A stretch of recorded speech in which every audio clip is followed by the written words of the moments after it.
Okay, here we go. We're going to have a discussion, mostly about PlayStation. PlayStation. Yep, and maybe some other things. I have big questions about a certain game they showed off that you guys can help me with. So, okay. You both will, because you both have experience in the series. All right, here goes. In 3, 2, 1.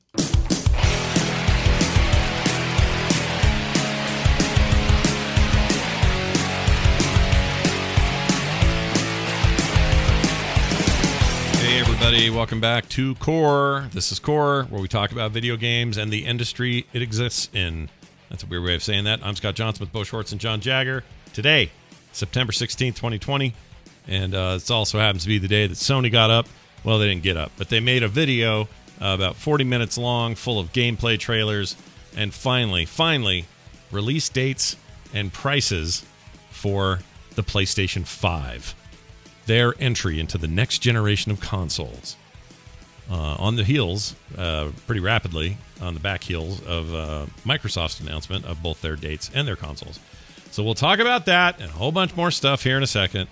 Before we get too far, though, I understand that later in the show, Bo has a very special thing we're going to start maybe doing called the Bozone Layer. Okay. And Bo, how do you feel about this? How do you feel? Are you excited about a little time with Bo at the bottom of the show? How do you feel? I don't know. I'm more worried than anything else. You shouldn't be worried. Might just be my anxiety. Don't be worried, because that one guy on Twitter goes, every time I listen to the show, I'm afraid they're going to tell me Bo's leaving. Don't worry, Bo's not going anywhere, okay?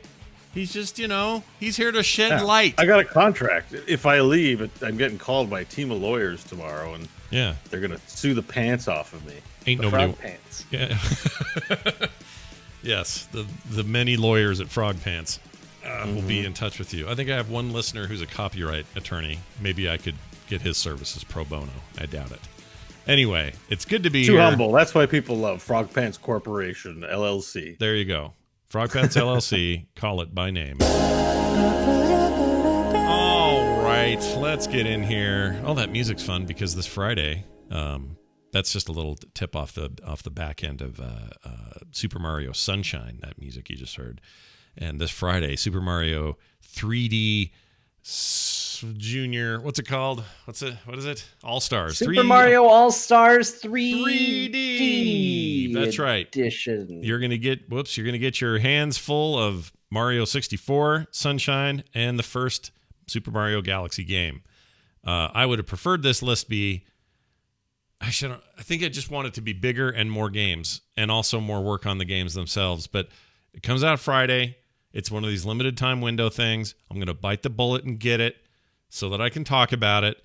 But to be honest with you, I feel like Super Mario Brothers non-3D, the old one, the SNES one that collected all the NES games and updated them and stuff, that felt like a landmark moment, right? Yeah.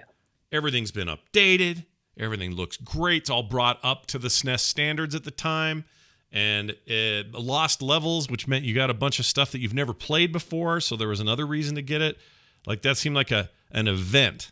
This seems like where it's set up to be like an event. This just feels like a collection of games. If you know what I'm saying. It's like, it's fine. Those games are great. I love them. I can't wait to play them again. In particular, Galaxy, because I just feel like I can spend more time in the Galaxy stuff and wish there were more of those. And I can do it all for a reasonable price, and that's great. But it just feels like they threw it together, and I don't know how to feel about it. So, COVID time. I'm in the same boat. I'm gonna buy it because of scarcity. Yeah, fake scarcity. They're gonna run out of the digital version of this game that I'm gonna buy, and so I need to get it before everybody takes it. So, John, they only have so many in the vault, right? They can only cough up so many ones and zeros, and then they got to pull back from their stupid sale. Yeah, it's a real weird thing, but we'll get it. We'll try it. We'll let you guys know what we think. But today is not Nintendo's day. Today is Sony's day. They did a showcase stream. It was basically a long-form trailer of upcoming games, and then a price reveal at the end, and a dude who kind of sandwiched the whole thing with the usual Sony PR speak, We love that gamers have brought to us the great thing that we do, and we as a company will continue to make the experiences you gamers demand. Like all that talk. I hate that stuff. I can tell you, though, there's one reason why I really welcomed it. Yeah. Because there was a level, and like, don't get me wrong, I kind of like this model of just like, we're just going to show a game, and then we're going to show a game, we're going to show a game. But I am glad every now and then they showed people to remind me that there isn't some, like, Skynet hasn't taken over Sony and they're just churning out games at this point. Because sometimes it gets a little dehumanized when it's just like trailer. And it's just like, are there people there? Are people working on this game? Or are you just churning out video games over there? Yeah. What are you doing? Yeah. I don't know. It's something about their presentation that there's something I like about it because it's very bare bones, straight to the facts. Like, let's just show games. But on the other hand, I'm like, well, I could do trailers somewhere else. Like, could they tell me something else here? Maybe there's nothing else to tell. And then when they do have something to tell, like the PlayStation Plus details about some of the PS4 games that are going to roll forward for subscribers, which felt like they're them trying to have an answer for Game Pass, and I think not a great answer. In fact, a kind of shitty one. We'll get to that in a minute. But anyway, all of that stuff was even kind of weird and obscure. There's like close-ups of the logo throbbing around. I mean, they're really into that right now. They're into like abstract art and throbbing logos and logos. Yeah. Which is weird because sometimes the X button is one of the logos that's throbbing, and it immediately reads to me as Xbox. Yeah. And I had to, like, the first time they did it and I saw big X, I was like, wait, this is just Sony stuff though, right? Yeah. Yeah. No, it took me a while to remember, oh, right, there's a X or a cross button on the PlayStation, and that's what this is. Right. And I'm glad you said cross, because isn't that what they really want to call it? That's what the real name is. Yeah. They should have turned it slightly if that's what they wanted it called. What were they thinking? Anyway, PlayStation price was reportedly much higher than this before the Xbox Series X price reveal. This is based on pure rumor at this point, but I think I believe it. And I was somewhere in the range of like $699 for the non-digital model with the optical drive, maybe $599. But we now have the numbers. I may as well just jump to it. PlayStation 5 for the full meal deal, $499.99. I don't know what that is in Canadian. That's probably like what, 600? Maybe $700 or something like that. Yeah, the difference is weird right now between you guys and us. I mean, they might just keep it at $499 because these are loss leader things, and sometimes they do weird stuff like that, like American companies do. But I think it'll probably go for a little bit more. Well, and that's an important. I'm glad you brought up loss leadership, because in the past, all console companies have done this at one time or another. But this last generation for Sony and for the Switch, well, actually, most Nintendo consoles don't launch at a loss. They usually launch and are at least break even or profitable on day one from the hardware, and they don't lose money on it. I think Microsoft is absolutely for sure losing some money, and they can, because their pockets are deeper than if I dug a hole to China. Like, they have so much money that they can do this. Sony can't so much, not like they maybe could in the past, because their electronics division, everything right now pales and dwarves in comparison to the PlayStation part of the business. And as a result, I don't think they have as much runway. Even though they've been hugely successful. We're still talking about, company with millions, billions upon millions of dollars, but still, it's not the same as Microsoft. And I think they may have taken a hit this time, and done so recently, like in the last week or two, had made this decision to undercut a little bit and match, well, in the case of the high-end console, match Microsoft on the Series X. So the Series X and the PlayStation 5, both $499.99. I'm almost positive that wasn't the price they were aiming for. I'm guessing. The rumors were leading up to it before we even had a price was that Sony's console was expensive. Yeah. Like that was the big rumor. Actually, the rumor existed for both consoles, so it could be a case of you're right. In both cases, they're both taking a bit of a loss. But the rumor was that there were fans alone that were pretty expensive, pretty costly. Yeah. Which doesn't surprise me. I mean, this is new hardware. It's always more expensive when they get started. things get smaller, chips get smaller, stuff happens during the intervening 6 to 8 years or whatever, and then they get cheaper and cheaper, and then they start to make money. But I think out of the gate, they're probably both losing a little money early. As for the digital version, $399 as opposed to Microsoft's digital only model, the Series S, which is $299. But I think that sounds about right, because while the Sony one is minus the optical drive, in every other way it's the same console. In the Series S case, it is lower resolution, has less half the size hard drive. So there's other stuff, right, that's been pulled back. So it makes sense that maybe Sony's is a little bit more, but only $100 difference between the two PlayStation models. To be honest, I'm surprised they came in as competitive as they did. I was already still sort of reeling from the surprise of how competitive Microsoft had started things out with their pricing. And so this event was a big deal for me, because this was going to be like maybe the first peek through the window of whether or not I fall to one side or the other, or both, or what I do this generation. And last generation, do we want to have that talk before we even get into what they showed? Because I think that's where I was too. I was like, show me, sell me. Let's put all our cards on the table and decide where dollars are about to fall between, we talked about video cards last week. We talked about the Xbox. Now we've got the PlayStation. Where does this put your head at as far as buying console stuff? I'm glad you asked. So I still kind of go back and forth. So this is where my head is at right this second. Normally what would happen after this event is I would, I just naturally, my hype sway would go Sony's direction a little bit, because it's new and exciting and it's fresh and it's happening today and we're all talking about it. Yeah. I recognize that in humans and in myself, where I tend to, you just, a little bit of sway happens just because you get caught up in the hype. You try not to, but you do. What's weird is I'm not feeling that sway after this. What I'm feeling instead is a big picture kind of emotion. And that big picture is this. If you put PlayStation 5, let's say the maximum level top end one, so the $499, the $500 one, and I put it next to a Series X $500 console. Mm-hmm. Specs-wise, Microsoft has the better console. Now, will it be any practical difference to people? Maybe not. The CPU is a little faster. The hard drive's bigger by about 250 gig.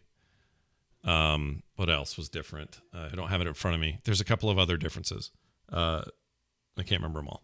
But anyway, there's specs differences. Oh, the GPU had more teraflops. So like 13 million teraflops, and Sony's was like 11 or something. So again, things that sound impressive on paper, but probably in practical use, we're probably going to be in the same ballpark on third-party games and all that other stuff. But there is that, right? There's like, okay, specs are a little better over here. Sony, what do you got? Well, you got a ton of exclusives, and you got your own studios pumping out games, and you have been for a whole generation, and even the tail end of the PS3. Like, you invested hard in the PS3 era, and now that's paying off for you in the PS4 era. PS5 looks ready for you to continue to launch great exclusive games that you make, that your studios make in Sony Japan, Sony Santa Monica, Sony Montreal, whatever. All your studios pounding out rad stuff. And you even ended this presentation with a tease for more God of War. Heard a little Chris Judge dialogue at the end with some kind of rune, and it says Ragnarok is coming. So anyway, so that looked cool, but there was no game, and it said 2021, and so that's not even a game yet.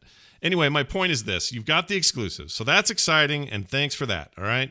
Then I flip over to Microsoft. What do you have for games? Well, your launch lineup's okay, but it's not great, and your biggest tip of that spear is being delayed till early next year. So we're not, or whenever next year. They haven't given us a time yet, but no Halo Infinite. It was supposed to be like your big flagship launch title, pushed off.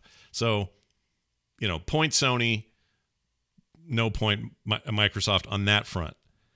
But then here's where it changes. I get a better equipped console on the maximum end, specs wise.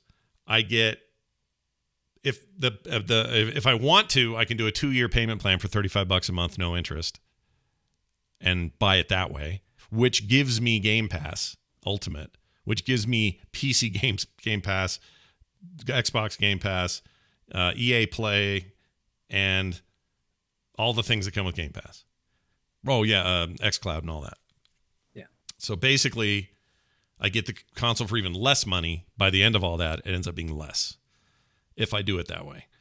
Or if I buy it outright, whatever. But there's a service package angle to this that I cannot avoid this time. I cannot get around this idea that they are not equivalent on services. Microsoft is really competitive and kicking their ass as far as I'm concerned with Game Pass. Game Pass is really, really strong. And again, a loss leader. They're losing money on it. I know they are. I guarantee they are.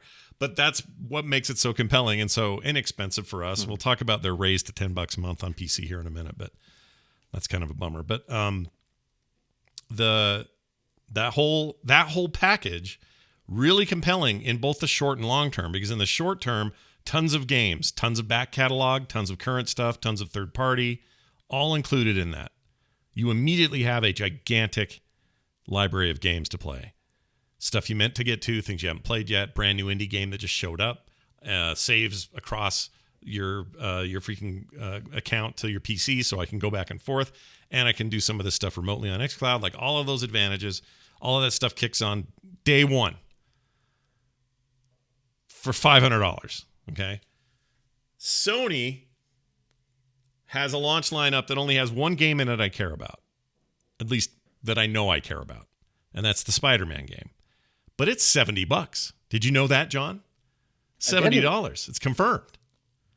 $70. They're going to start charging $70 for brand new AAA games. Okay, we kind of knew that was coming too. Right? It's also coming out on PlayStation 4. Oh, right. PS4 is getting it. So another reason for you not necessarily. You're going to get a great experience even if you don't upgrade, right? In theory. So In theory. I'm really swaying toward Microsoft this generation. And keep in mind, this last gen, I was completely dismissive of Xbox One. I've owned 2 PlayStation 4s in the last generation since 2013 because I wanted one for myself, and the kids were, pounding the other one and ruining the sticks. So I'm like, fine, you have this one. But they all moved out, so now I just have my one PlayStation. But anyway, during that entire time, never even tempted to care about Xbox in my life, and I loved the 360. And I really didn't know if this generation was going to shift me, and it may not still because we're too early. But I'm just saying right now, today, if you said, Scott, you can only choose one, hand us your $500, you pick one of these boxes, I think I'm grabbing that Xbox. So that's a long way of answering your question. And hopefully it wasn't too meandering, but I'm really curious what would you say. I think I'm kind of with you, honestly. Like, here's what I learned watching both of those.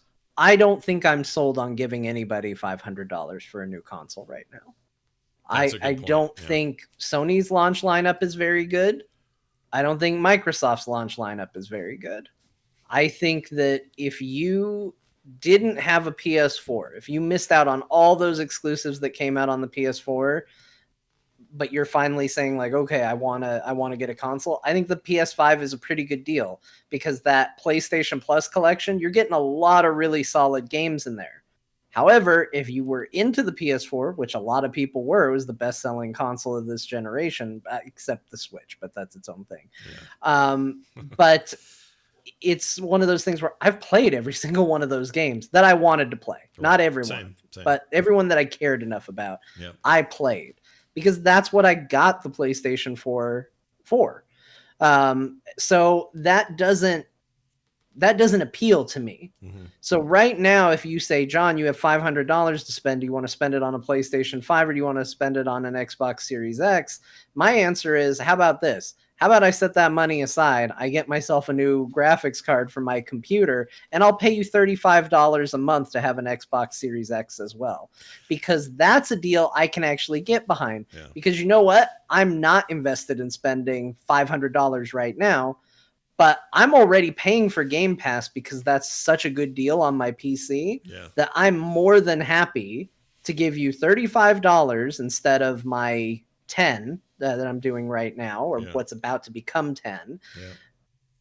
I will bump that up to $35, get a console, a next-gen console, the top tier of their next-gen console, have my computer able to run the stuff. Looking down Sony's lineup, most of the games they showed are either coming to multiple platforms or said, PlayStation 5 exclusive, a little hashtag or asterisk, also coming to PC. So a lot of them are coming to PC. And maybe by the time that we get something like God of War Ragnarok, maybe then I'm like, okay, let's evaluate where I want to be on a PlayStation 5. Yeah. But I can play Spider-Man Miles Morales on my PS4. I can spend $70, I guess, on that if I want to play that game now. And it doesn't have to cost me $570 to play Spider-Man. Yeah. Yeah. A reportedly smaller, although still big, open world game based kind of on the older one. I don't know that 70 is the price for the PS4 game, but I know the PS5 version will definitely be more. But I will say this. Yeah. That's my situation. That's me. That's my answer. Obviously, that's not going to be an answer that applies to everybody. I can already even see it in chat. There's a lot of people that don't have a computer. You can just go spend $500 on a GPU and slap it in there and go, I got a great PC now. Go for it. They're going to do console gaming of some fashion. I think those people, follow your heart where the game is. I would still probably lean at this stage. None of these consoles are coming out of the gate swinging with something that you absolutely have to have. If I was going to put the money down, I would probably do it on the Xbox side. But it's very, very difficult for me to see past the additional bonuses that I personally would get out of that investment. Right. So it seems like a better investment. I'll say Sony, yes, they have the best exclusives. Spider-Man, God of War, I'm in on both those games. I'm going to have to figure something out when Ragnarok comes out because that last God of War was amazing. Yeah, it was incredible. But that's kind of where I'm at. I mean, they showed some cool stuff. I don't want to make it sound like I think the PS5 is bad. It just didn't convince me I needed to spend money on that console right now. Yeah, see, that's a great point, and that's kind of where I'm at. And so my thing is that $35 a month for everything, including Game Pass, and ultimately a lower price overall, and I'm going to have the thing for 2 years at least. Just seems like, if I'm going to have to do it, just seems like a thing to do, right? Like, it's very compelling as opposed to just buy this raw ass box and hope some good games come out. It's a different proposition than it used to be. It used to be that if you went and bought a PlayStation 1 or a Saturn or a freaking Dreamcast, you were investing in a new platform and all the new games that went with it, and it was all untested and nobody knew and nobody knows, right? Until you read some reviews and like, oh, Soul Calibur sounds cool. Hope that's good, but I don't know about this other thing, and you just don't know. These two new consoles present, in Sony's case, some backwards compatibility, but not a lot. No PlayStation 3 and nothing before that, and not all PlayStation 4 games, it turns out, will run on a PS5 for who knows why. In Microsoft's case, way more backwards compatible, all Xbox One games, and a ton of 360 games. They've done that work, and even some OG original Xbox games will run on there. Not that I care about going all the way back to that, because I don't. But that's a value proposition that's hard to ignore. And that's where I'm coming at from this. Like, if you're looking at just pure dollar value, Microsoft sold me more than Sony did if I'm plunking down $500 on day one.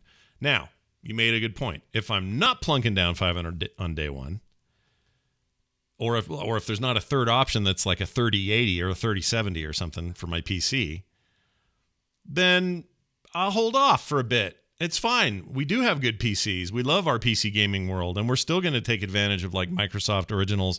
I mean, hell, when Infinite does come out, it'll be on the PC at day one, and it'll play great, and it'll be part of Game Pass. And I won't even have to pay the $70 for the damn game that other people might have to pay if they're not subscribing. So there's a lot of reasons to stay. I just feel like they've given everybody every possible excuse. They've said, all right, they're coming in low to begin with. These are cheaper than anyone expected. Number one, just straight off the shelf. But also, how about this service thing that gives you tons of value for very little a month? And then that's not enough. How about you pay $25 a month for the S and get it over 2 years and get Game Pass with that and not have to do anything on top of it? Like, that's really freaking compelling. Sony's sale is buy one of our hot new boxes. It'll play some older games, and you keep doing plus because we'll give you some games you probably already played. So that bums me out. But that's going to be a deal for some people. Like, I don't want to necessarily go, it was terrible. I'm sure that there are some people that, either skipped to the PS4, maybe they were Xbox One players and they're like, I want to find out what Sony's about. You know, maybe this is their year. And man, if you didn't play a lot of those games that are available on the PlayStation Plus collection, you've got a shitload of awesome games on launch, because there were a lot of amazing games on the PS4 and a lot of them are being made available through that. I don't think that there's zero value in what they're offering. I'm just not sure that it sold me more than Microsoft did with theirs. Yeah.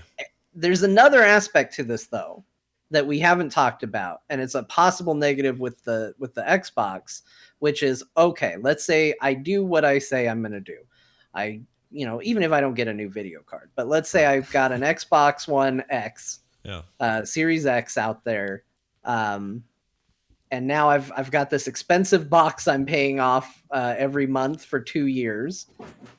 But now my PC can play, and in most cases it's free to play all these games in my office on my computer, which is probably more powerful than the Series X. Sure. Is that thing going to be just like a ultimately $35 a month for 2 year like Blu-ray player and Netflix machine? Is that what I'm paying $35 a month for the privilege of? Like, that's something that I think people have to ask too, because if you're going to have it able to play in both places, you also have to consider like, okay, but are you? Yeah, and I don't know. Like as a hardcore PC enthusiast, I don't know. I mean, Bo, these days you're pretty PC only. You've got a PlayStation 4, but I've always been, but thanks to Mr. Tanner Goodman for sending me that PS4. It was still one of the nicest things anyone's ever done. It was really cool, yeah. But does this sway your needle at all? Do any of this stuff make you go, I'm going to go? Well, so I'm generally super ambivalent to all this because I have no desire to buy a console and launch anywhere near launch day. So good luck to everyone else. But I do want to participate in the conversation. I am interested in video games and things of that nature. Sure. The thing that strikes me, because I didn't watch it before the show like you guys, so I was kind of quiet, everyone, because I was watching it on silent, trying to listen to Scott and John, but also listen to things. Sure. The thing that strikes me the most is from the presentation is this looks like the strategy from their last generation, the PS4. It's about the games. Yeah. And because it worked, why wouldn't they do it? And it's a corporate entity. If something works, let's do it again. Safe. They showed really cool stuff, but the battlefield has changed and their strategy has not. Yeah. I think what I'm hearing from both of you is that it doesn't matter if there are PlayStation 5 definitely has exclusives that are going to drive sales. The Persona series, I don't know if that's exclusive, but Final Fantasy, the new one they showed there, and like Final Fantasy 7 too, like makes me like, yeah, Xbox is better, but I have to buy that to play those games. So I think it may not be an error if they end up doing well anyways because of their exclusive strategy. Right. But Microsoft and what Xbox is doing is more exciting, is more daring, and is more no longer tone deaf. Like it's more like singing the songs that gamers want to hear. They hired some people who understand what's going on with gaming in 2020, and it reflects in what Microsoft has been doing. Even if when you go, it's kind of strange, it's still kind of interesting. Yeah. Everything's interesting about Xbox, and as good as just relying on games is, they have a tough Sony has a tougher opponent this go around, at least in this sphere, I think. And yeah, it definitely looks unexciting, but it still may end up being the best seller because the games the trailers I watched all looked very interesting and a lot of them were exclusives, right? Mm-hmm, mm-hmm. So yeah, and in Microsoft's case, where their tone before or with the Xbox One launch, an announcement was like, this is going to be your new cable box. Hey, gamers, do you want to have a new living room box for doing Skype? Like that was kind of the weird. They had the weirdest messaging to gamers. It was so bad that they deserved their distant second this run, but they feel really hungry and interested in giving us what we want now.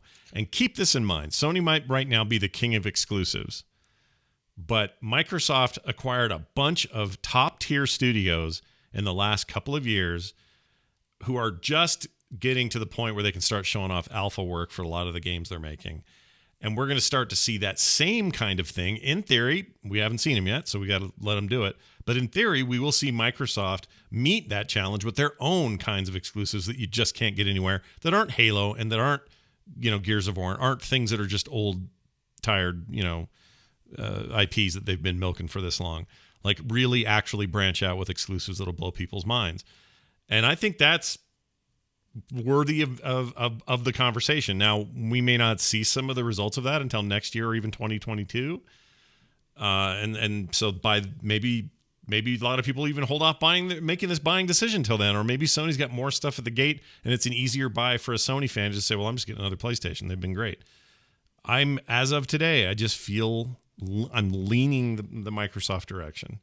And the Xbox is going to come. Is this generation of Xbox coming equipped with ways to leverage the xCloud technology? Yes, all of it. Because so that's the big difference maker. The big unknown in gaming right now is, what do games look like when you don't have to run them locally on your system? Which means they can run on more powerful systems.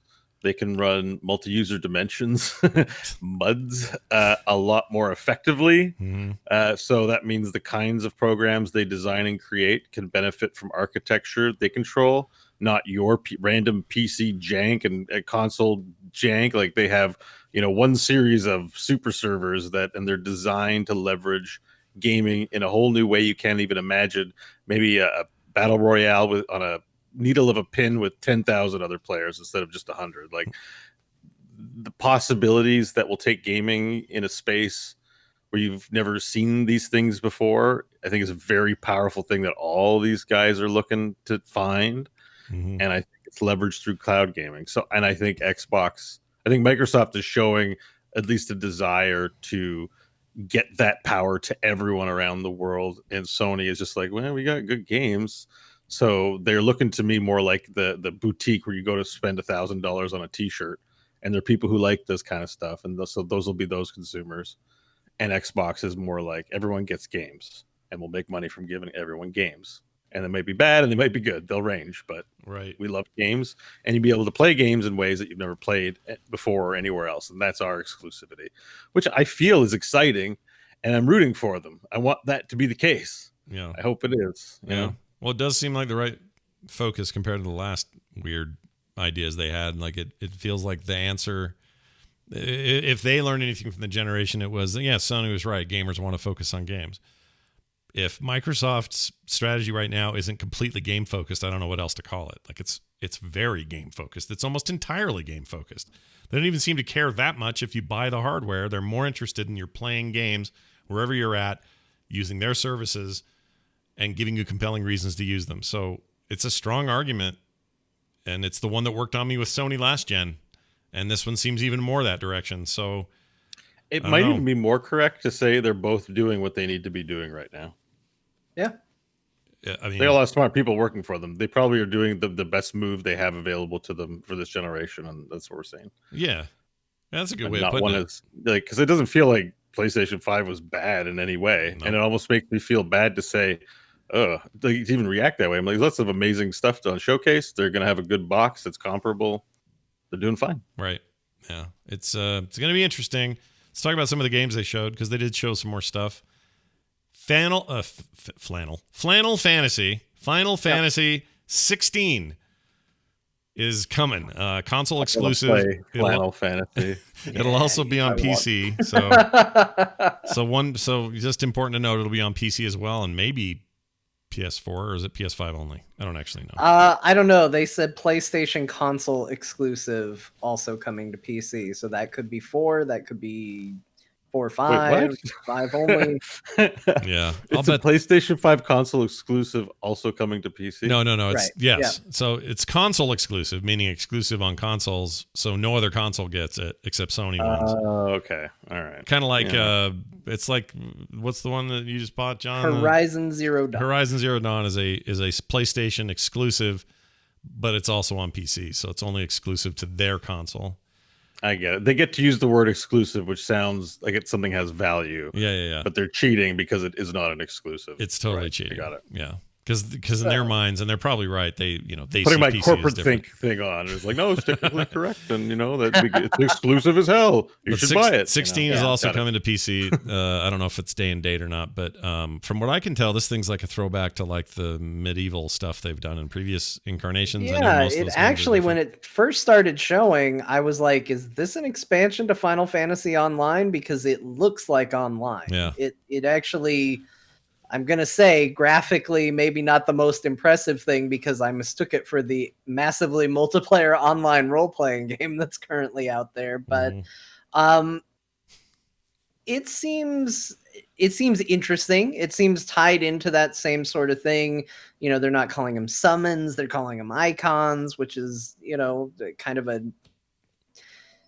whole there's like weird things they do with Final Fantasy where some of them have through lines that connect to them, even though they're not direct sequels and stuff like that. So it seems to have a lot of similar DNA actually to the MMO that's out there right now. Yeah, it feels like it leans on fantasy and less on sci-fi, and there's no guys in a car in this one. So there's no guys in the car. Yeah. Although I still want to play that. Here's my big problem. I love Final Fantasy, but I don't know if I love Final Fantasy anymore. Wait, Like, break this down. There's a lot to unpack here. Okay, so there was a point where they decided to drop the turn-based business and make them more hack and slash games. Yep. I kind of checked out at that point. I kind of went to that series for the turn-based combat. That's sort of what I liked. And when it was gone, I was like, okay, well, now you're like a bunch of other games, except I tend to like those games better than how you are doing it. Yeah.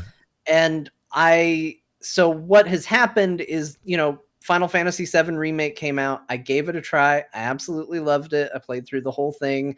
I'm 100% in when part 2 comes out. But I played on easy because I did not like the combat. I hated the combat through that entire game. I thought it played awfully. And I know that that's my personal take. I know a lot of people who thought it was incredibly fun and deep and engaging. It's just not what I'm looking for from that series. So when I see them, button mashing and like, oh, we're blocking at this point and button mashing, I'm just like, that's not what I want from Final Fantasy. It hasn't been for a long time. So unfortunately, as soon as I started seeing gameplay, I was like, oh, that's right. I don't think I like Final Fantasy anymore. I did, but I don't know if I like it anymore. Yeah, I saw that same thing, and I immediately thought, is this just like the remake gameplay? It looked like it was, Maybe it's the sort of thing that if I put on easy and just the combat's trivial at that point, I'll be fine with it. Their stories are usually good, even in ones that I really, really don't like 12, where everything about 12 annoyed me, but there were some really cool ideas in that story where I was like, okay, I can power through the most annoying character ever in video gaming to enjoy this story. And I was mostly able to do that. But yeah, I mean, I know I'm old school. People have evolved. There's a reason they keep making those games with action-based combat instead of turn-based, but that's just my personal take. That game started its trailer with a little caption that said this was captured by a PC, not on a PlayStation 5, which I thought was interesting. Yeah. Well, chat room has been saying that Square Enix removed in the YouTube version of the trailer the PC language, and same person said Square Enix is asking to remove mention of the PC version. Too bad. That genie's out of that bottle. That graphic didn't come out of nowhere. Nope. I would eat a hat if this never comes out on PC. Might not be launching on PC, but they've been putting everything out on PC as well. So. Yeah, Square Enix is no stranger to putting everything they make on PC. So the most annoying thing is they're both personal computers, and it's like I know, they're just doing it for like, oh, they're trying to make propaganda. They're like, we screwed up the propaganda. Like, it's so annoying on so many levels. You're right. That's what they've messed up. And it's not 1998. Everyone all knows they're all computers. Everyone knows your smartphone's a computer. They know your Xbox is a computer. Nobody in existence now doesn't understand what computers are doing. Everyone's inside because of the pandemic, and they get their computer. Anyway, sorry, that was a rant. And I liked that rant. That rant went places. It's good. But it's such a trivial, most important thing in the world that they didn't take it off. You know, It's not on PC. It's on console PC. Yeah. It's a difference. Yeah. Yeah, I don't know. I like the trailer because I don't know, a return to the more medieval sort of magic. I mean, everyone's accented is all yes, hello, like a lot of that. That's fine. It's a nice change. I gotta stop that there because I just said everyone knows something about computers, and apparently Dwight Schrute is in the chat, and he says his Amish friend knows jack about computers. Of all people to be in the chat is someone named Dwight Schrute. He's going all in. He's like a Twitter account that pretends to be everyone but that one guy doesn't know that the computers are everything. Yeah. Well, I mean, the references. Wasn't he? The bots and Twitch are getting so sophisticated, man. But Dwight Schrute in the office had a friend who was Amish, and they'd go there sometimes, right? So this was his brother. So this guy's playing like Dwight. It's either a joke account where he's named himself Dwight Schrute, or this bot is so complex that it listens to every stream, the audio for mentions of subjects relating. We didn't even say The Office. Could be. And then drops into the chat room and just says like random stuff in response because of an AI chatbot or something. Yeah. Well, what an age. I can say, weirdly, I kind of want to play this. I think it looks cool. Yeah. You need to play 7 Remake. You should. You need to do it. Probably should. If you're ready for this. You know what I like about this Final Fantasy trailer is it doesn't look like and I like it in 7, and I think the last one was like this. It doesn't have a future tech fantasy look. This looks like they're going a little more medieval. Oh, big time. Dragons and the costumes and stuff. And which was cool. Yeah. Yeah. And like there still is this emo touch to one of the main characters, but that wouldn't be Final Fantasy without that. Oh yeah. Are you kidding? Yeah, still. It looks you gotta have a chosen you gotta have a chosen one, and he's gotta be pissy. That's the rule. Yeah, he's upset. Yeah, it's gotta be all upset. All right. I think that looked good. What else did they show? Spider-Man Miles Morales. That game, and also what they showed of the new Call of Duty, which doesn't really drive me. I'm not really in the mood for a new Call of Duty, but both of those really showed off the ray tracing tech. There was some really cool light physics going on in those games. And that is my most excited thing about graphics moving forward, whether it's these, whether it's the new NVIDIA cards, it doesn't matter to me. They're all doing what I want them to do in that regard. And those effects looked, I'll admit I was looking for them because I'm like, all right, show me what you got, Sony. Let's see your ray tracing tech. And they did not disappoint. That stuff looks really, really great. Every reflection. Oh yeah, every time he does his venom blasts and everything lights up yellow and reflects yellow properly, you're like, ooh, this game looks It's good. Crazy. I mean, if you think about what this is, Tom Merritt mentioned this today. When he was in college, they were creating still images with ray tracing, and they would take 4 hours to render for a simple still image light effect. Mm-hmm. They were using a single shot ray trace as a basis for an image. And that was a long time ago. He was in college 20 years ago or whatever. Today, every frame is one of those, and it's being rendered on the fly. And it took this long for us to get to a place where the processing power can do it. And now you're talking about in virtual space, particles of light are behaving like they do on the real world. And that is so cool. It's so cool if you think about how intense that is. So anyway, that all looked really good. I mean, Final Fantasy, I could barely tell if any of that was being used, but in fact, I have this suspicion it isn't. But the Spider-Man one looked great. That is also coming to PlayStation 4, so I suspect there's a bit of a downgrade on that version of it, but it'll probably still look fine. And I mean, it's what we thought it was. They showed a little more story and stuff, but it's it's Miles Morales being Spider-Man. Yeah. Shooting his webs. And by the way, his gross webs, I like his webs a lot because they're not organized. You know what I mean? So it's what? This is true in the comics too, right? Where Peter Parker's got nice little ropes, basically, that shoot out of his web shooters. They're nicely little, It seems like every time Miles Morales fires one off, it's just like a big spray. Yeah, I never remarked that, actually. That's not necessarily a thing, but yes, I know what you're talking about. I don't think there's like he has special messy web shooters. But No, I don't think they're like messy know by what their you're nature, but talking maybe about. he's not as good at it or something. And I know they're I not thought it organic, was a but reflection of his character. right, like more like he's nervous and young and just getting into this. And oh my gosh, this is such a I'm new to this being this hero, and then oh shit, there goes another bad. You know what I mean? I don't know, I'm getting that vibe from it a little bit. Yeah, but also he's into graffiti, right, and tagging things, so it's also part of a street style, maybe. Yeah, I think I it's think- it seems deliberate, It but I'm seems not like an it. expert. I could haven't be read wrong, much of too, the but- comics. yeah. I don't know. Depends on who draws them. Some people love webs. Todd McFarlane loved webs. Oh yeah, that dude dreamt of webs when he Like, was making webs. Peter Parker shooting a web, that thing would web everything Yep. immediately. All Yep. webs. And it was always he was the one that came up with that first ropey style, right, where it was all like wrapped around each other and little Yeah. knots and stuff. He was like he pioneered the new web tech moving forward. Previous to that, it was just like straight shooter looking white Yeah, it's lines. just like straight lines with little crosshatch. It was Yeah. It like, looked like a screen door. yeah, he was Yeah, webbing yeah, them yeah. up with hashtags. Yeah.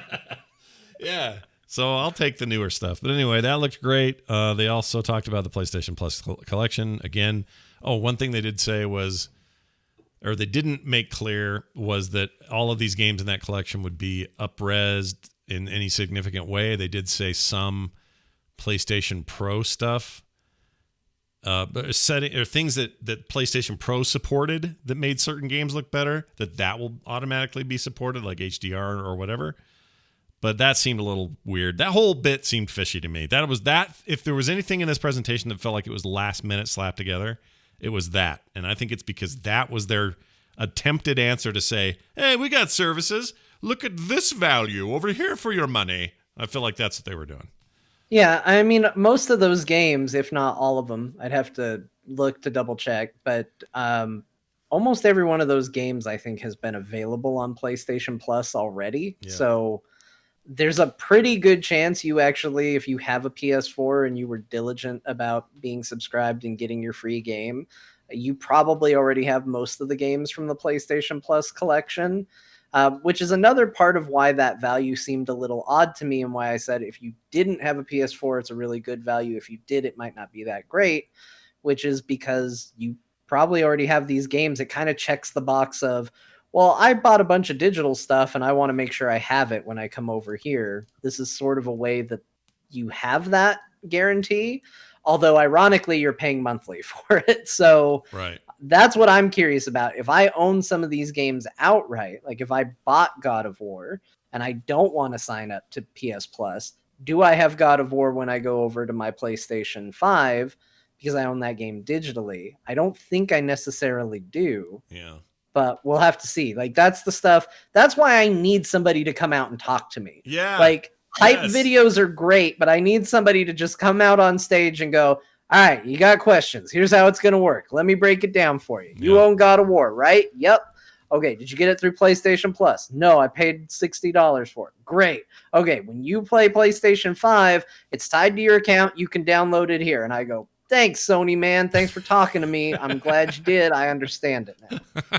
Yeah, that's all I want. And they can do that with these presentations. Microsoft's done a better job of interstitial conversation with developers and stuff. Sony doesn't do any of that. They just show abstract X's and O's and squares and like an occasional triangle. And you're just like, throbbing blue triangle. Ooh, what is that? That's the triangle again. Okay, next game trailer. Like, I don't know. That stuff didn't work for me as well as it might have in a different time. I want more info. And they can do it. They just have the guy with the cool accent who's in charge of everything. Have him stop for a minute and go, we know that you gamers really enjoy the bear. And then he can tell us how they got things are going to C-3PO out. R2. Yeah, no, he wasn't quite like that. You didn't bring up that the Hogwarts thing in the main list. I here. did. I put it in also showed because I didn't give two shits about Well, it. and so that's why put it I down asked. there. That's why I brought it up. Do you truly not give any two shits about Hogwarts. No, I don't. I think that Harry Potter was something I very much enjoyed reading at the time. I think J.K. Rowling, not to get too political, has done everything in her power to tarnish that legacy since it came out, including some things very recently.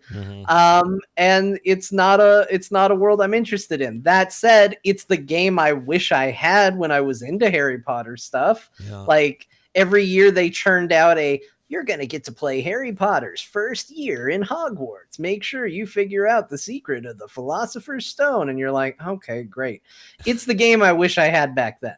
So I can totally get why there's going to be people super excited about it, but it didn't move the needle for me. And I also knew it was going to open the door to a conversation I didn't want to have. I will say it is a very pretty, that's one of the prettier presentations. Now, whether that stuff was all rendered, pre-rendered, or that was gameplay, I don't know, but it looked really nice, so I will give them that for that. Also, the other one on that list I wanted to bring up was Resident Evil Village, or 8. Will I play that game? Probably. Will it be the thing that kills me finally? Probably. That'll probably be what kills me. That's how I'll die. It's playing that game, because that looked You just really... accepted it. It's going to be a horror game. Someone's going to purchase your death for you, and then you're going to play it, and I'm probably going to be there in your ear going, oh no. He's dead. Somebody check his pulse. No, that looked just as usual, just terrifying to me. This post 7 stuff, 7 and on, they just know they know where my buttons are, and that trailer and the additional stuff they showed really got me. Anyway, a whole bunch of other really stuff. Cool moment where the art style changed to be like a storybook. I was really into that. Yeah. I thought that was neat. I don't know. I'm sure that's going to be in the game somewhere. I don't know if it's going to factor into it in any way, but yeah, hard to say, right? Yeah. But it looked like it was. I think you're probably right about that. What else was I going to say about? Oh, everything else looked fine. Deathloop looks interesting. Could care less about Fortnite having a version ready on day one. Who gives a freaking flying turd? I hate that. I know people care, but I don't care. Kids care. Demon's Souls remastered looked pretty, but I don't like Demon's Souls. So it looked really pretty. I got excited about that, but there's also something about that trailer that didn't seem to reflect how I remember that game. It was just the knight, and he's just like, tunk, tunk, tunk, and then he just blocks, and there's no like recoil to the block or anything. He just blocks, stabs. Yep. Tunk, tunk, tunk, tunk, blocks, stabs, and I was like, this game is not that easy. If he was playing like this, he would be dead 8 times already. Yeah. So there's also a part of me that feels like I was sold a bill of goods with that trailer, because I'm like, that's not what this game is. This is a game where you block and something knocks you over, tears your head off, and they're like, oh, you died? Well, now you need to do all of that again, and you're going to do it at half health. Yeah. Go for it. Yeah, it's not my jam. It's punishing in a way that I could never play it. I can't do those games. I love that people love them, and I love it exists as a weird subgenre. And it's like, I mean, this thing looked like Diablo up close. It's gorgeous, but I can't have all those other things. It's for a different version of me. It's for a version of me that's up late on a college night when I didn't give a shit about anything, and I had all the time in the world to burn. I can't do that in these games. It's just too much for me. But anyway, it looked neat. I was gonna say, I had one more thing to say about that, and I forgot what it was. Yeah, I don't remember. Those other games stand out. Devil May Cry 5 SE looked nice, just again, nice and up-resed. Oddworld is I have a secret love for Oddworld games. I really like Abe's Odyssey and those like side scrollers.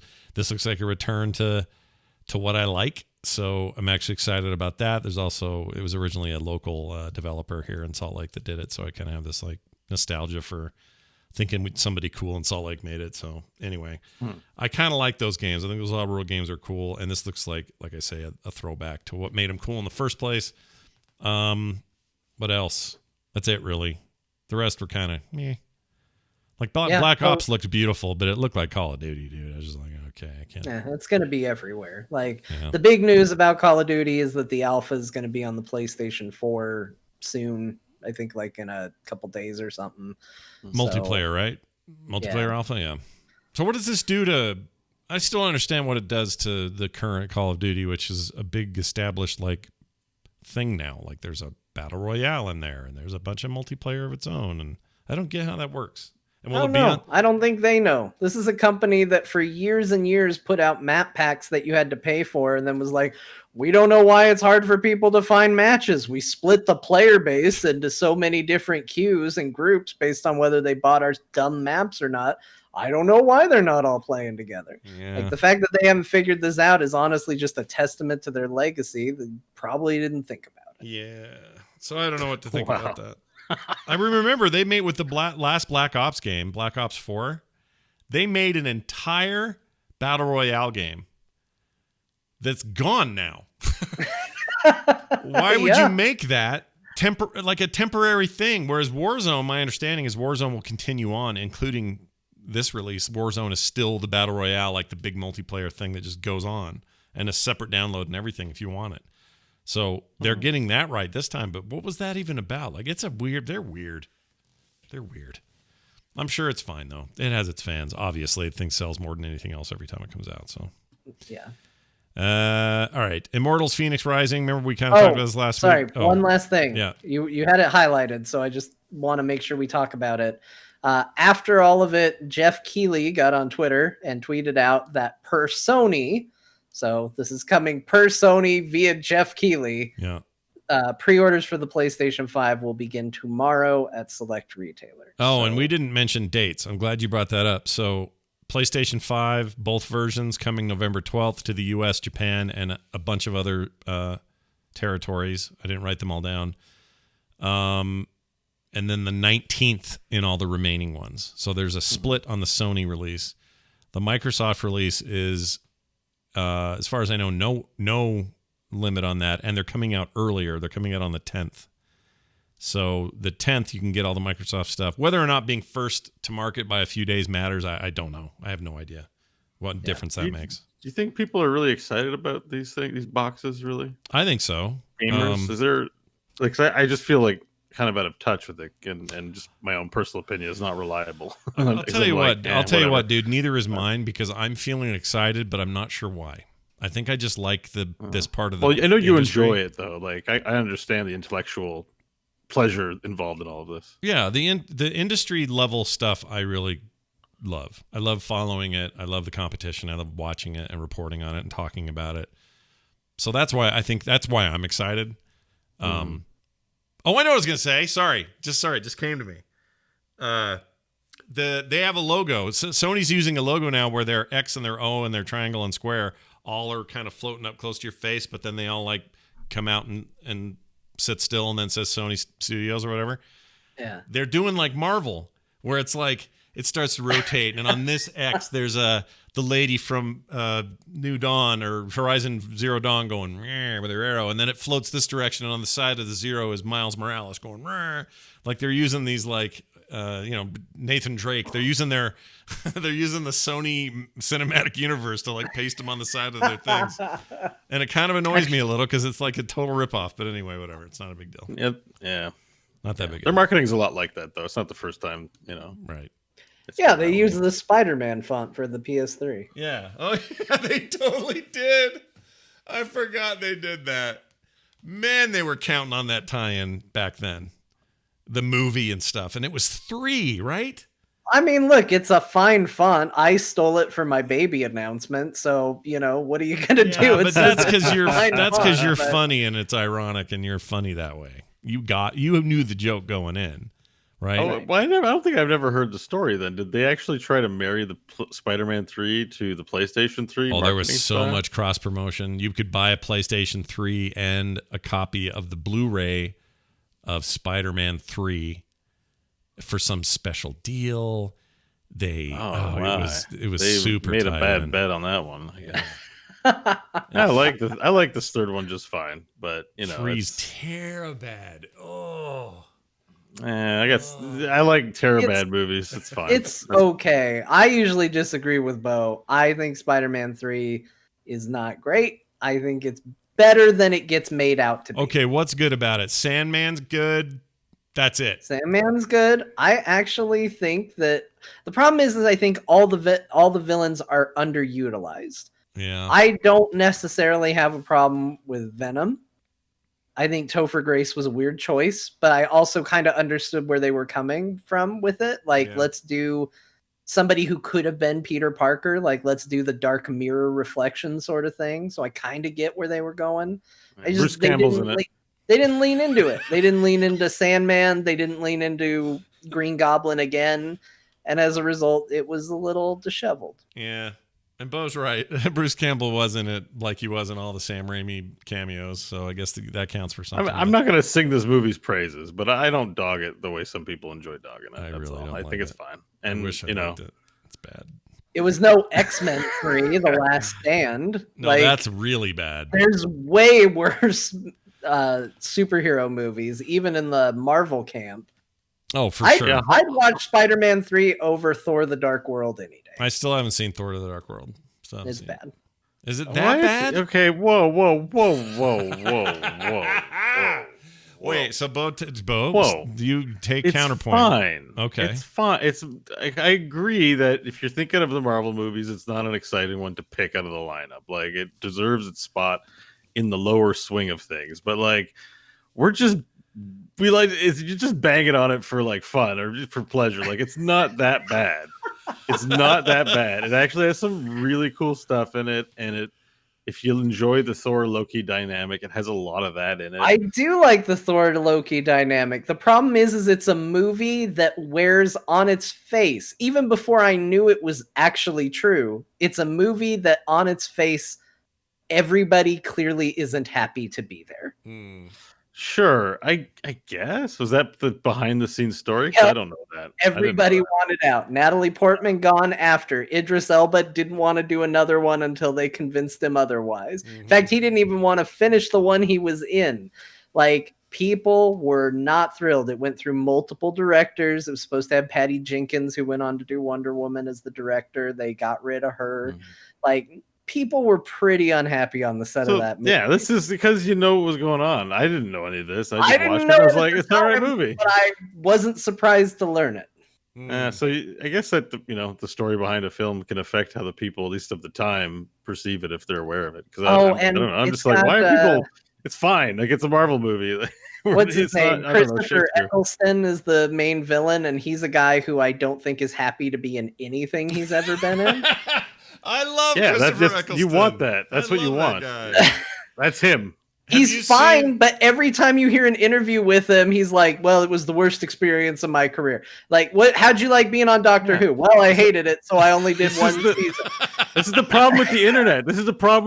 It's like we have this skewed view of actors because they are in our favorite stuff, and then we think they're great.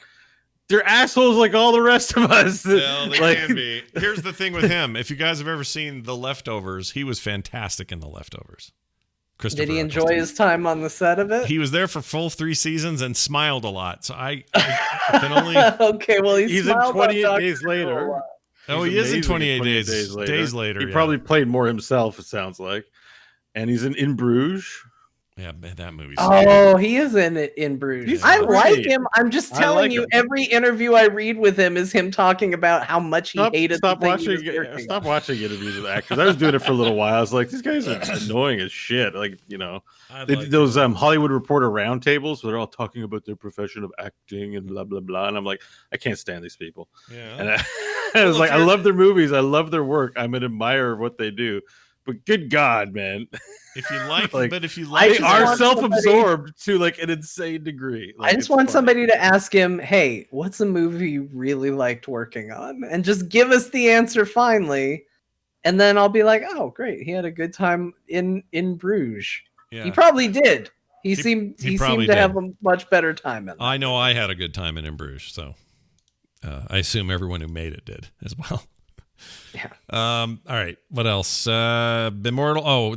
We found out some more stuff about this Immortals Phoenix Rising thing. So they renamed it from Gods and Monsters. And I don't know if you read this, John. I don't have the article here. I got to find it. But apparently it was some lawsuit or threatened lawsuit from the Monster energy drink company that changed it. That's what did it. I can't. I can't even get my head around that. Really? Yeah. How do they have the better handle on who gets to use the word monster? Give me a freaking break. That's the dumbest dumb. thing. Wait, really? They Yeah. trademarked the word monster? Monster. How did we let them drink. do that? Who saw that and said, yeah, you can have the word monster? That's not something anybody else needs to use. Here it is. Ubisoft renamed Gods and Monsters due to a trademark dispute with Monster Energy. The publisher had reportedly been challenged by the drink company, threatened with lawsuits. Let's see. The dispute seems to have arisen, or the reason behind the new name. It's called Gods and Monsters, right? Yeah, it's stupid. I can So think of, there are it's not other a games. trademark. It's a title of a work of art. I agree. So it says here the Like- game's original name was reportedly opposed to by drink brand Monster Energy, according to documents uncovered by TechRaptor.com. The company had opposed Gods and Monsters trademark, claimed it was the game that the game's title would lead to confusion and cause damage to its various Monster branded drinks. Yeah, it was going to really damage it because I was going to be sitting there trying to drink my freaking copy of Gods and Monsters. Why isn't this a disgusting energy drink? I don't understand. Or someone was going to be sitting there pushing a can into their PS4. It's not working. Make it go. Shut up, Monster Energy. I agree. It's stupid. This is what they Oh They said. my probably God. couldn't get away with it, but Ubisoft probably decided not to. They were like, I don't want to fight. Puzzle. Yeah, something like that. Yeah, that's because we have to move on to the next subject. Hold on, I want to tell you what they said. This is what they said in the documents. A poser will be damaged by registration of the applications, and that application's mark is resembling a poser's monster marks, including a registered to the PTO Patent and Trademark Office, and in which a poser owns common law trademark, as to be likely when used on or in connection with applicants' goods and services, as to cause confusion or to cause mistakes or others to deceive. Okay, first of all, a reminder that I don't know how lawyers do it. My hat's off to all of you. What a boring ass world that is. I can't even believe you guys have to talk like that to each other. Secondly, that's stupid. John's right. I know the difference between a video game and Monster Energy drink. Well, hang on. Forget the drinks. Oh no, wait. It's still a drink. It's still a drink to a video game comparison. Never mind. I was gonna say, like, what's up with Monster World Hunter or Monster Hunter World? What's wrong with anything with the name Monster? There's I'm 100 things with why- Monster in it. Ubisoft, those guys got away with it. Like, call your game whatever the hell you want and tell Monster Energy to, stop bugging you. Like, I think they read that thing Scott just read and went, I don't want to deal with this. Let's just call it something else. Yeah, it does feel like it wasn't maybe but that Monster's important. owned by like Coke or something, right? No, they're their own thing, I think. Let me Are see. they? Wow. Yeah. You assume at some point they get bought up and picked up by the big cola distributors, but okay. pretty sure that's It's true. just I just thought maybe it was also someone they didn't want to piss off if they have relationships with them. You know what I mean? Like Yeah, that yeah. could be a reason. Well, here it is. Wasn't Monster Energy featured prominently in that last Kojima game? Yeah, they had some deal going, some kind of Like you'd cross see promotion. Norman Reedus sitting on his bed, and there'd be Monster Energy cans all around. Yeah, him and he was 'cause always drinking one slowly on camera and stuff. Yeah, he had to get amped so he could, Yeah. or not amped, monstered up so It he was could like carry a bunch that was of like Michael boxes across Bay's the country. Michael Bay's The Island when they they had an Xbox virtual thing in the future, but it was the old OG Xbox logos on all the walls, and it was right around the time that you could go buy a new Xbox. And I just remember thinking, oh, okay, well, this is That ridiculous. stuff's not good for you. No. By the way, their full company name is Monster Beverage Corporation, and they were founded in 1935 in Southern California.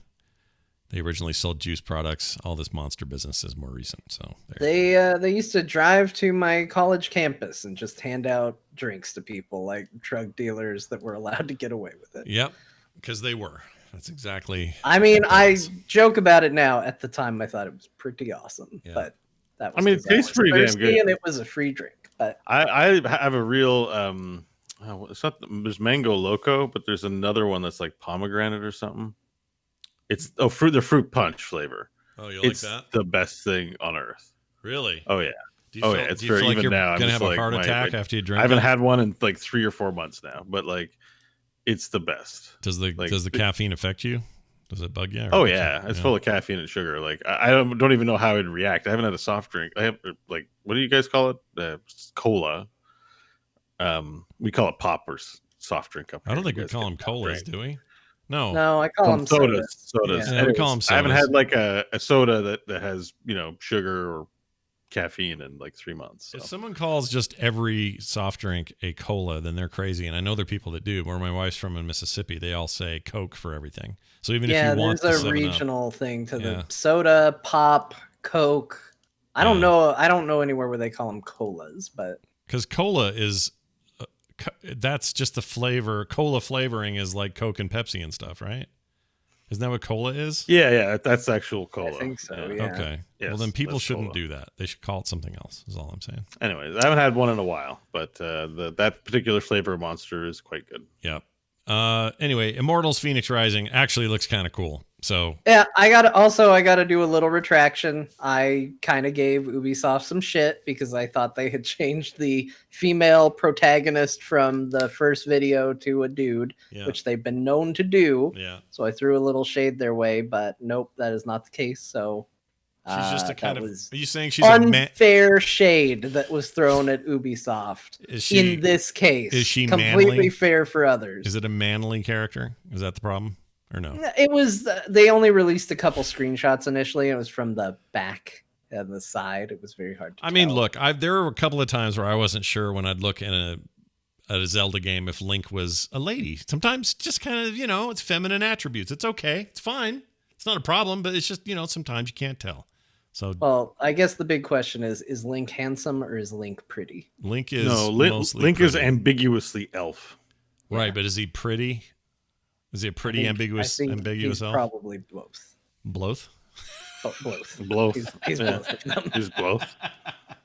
I'm going to start saying that when I don't want to answer. Both. Made me laugh for no reason. I don't know if both Scott... Oh, both? Yeah.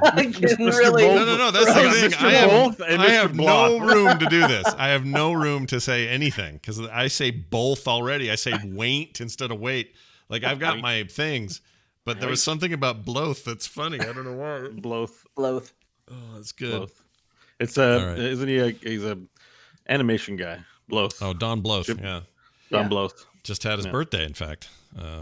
3-4 days ago, Don Bluth turned 70 something, and he's old.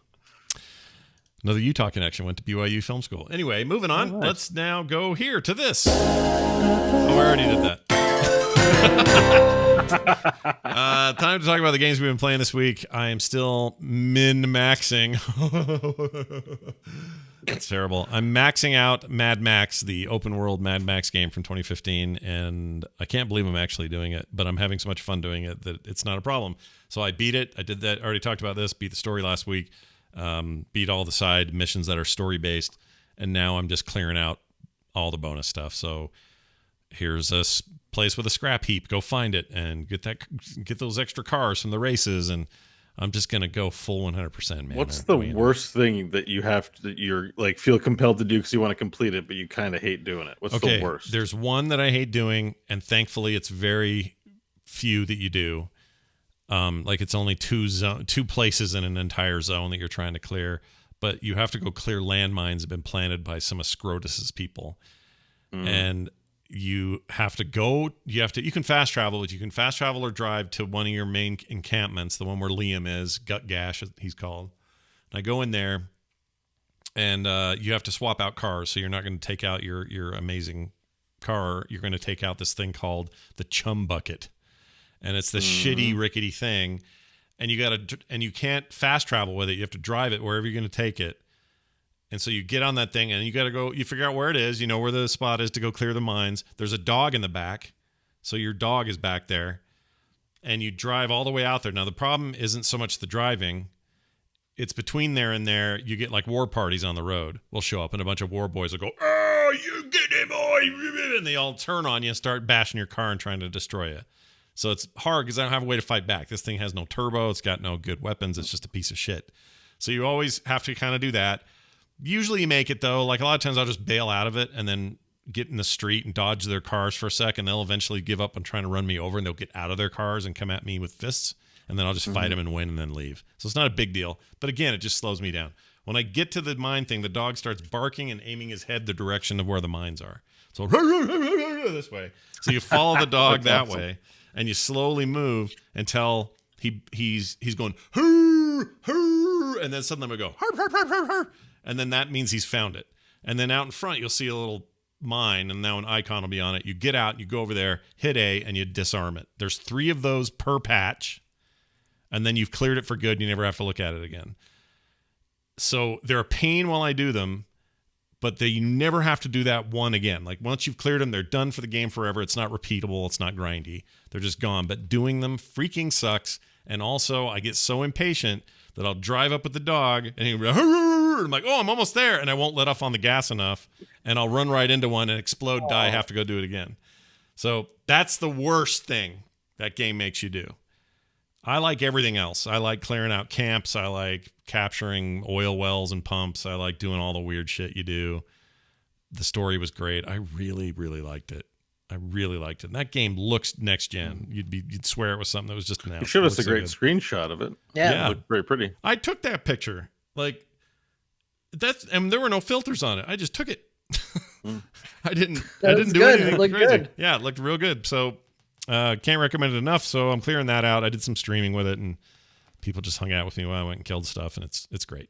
There's also nothing quite like following like a road, a brigade of like war boys and stuff and trucks and things that are just happen to be on a highway, and just the feeling of Road Warrior it gives you because you're launching these harpoon things at these cars and just blowing them to shit, and they just are fireballs flying off the side of the road, stuff getting blown everywhere.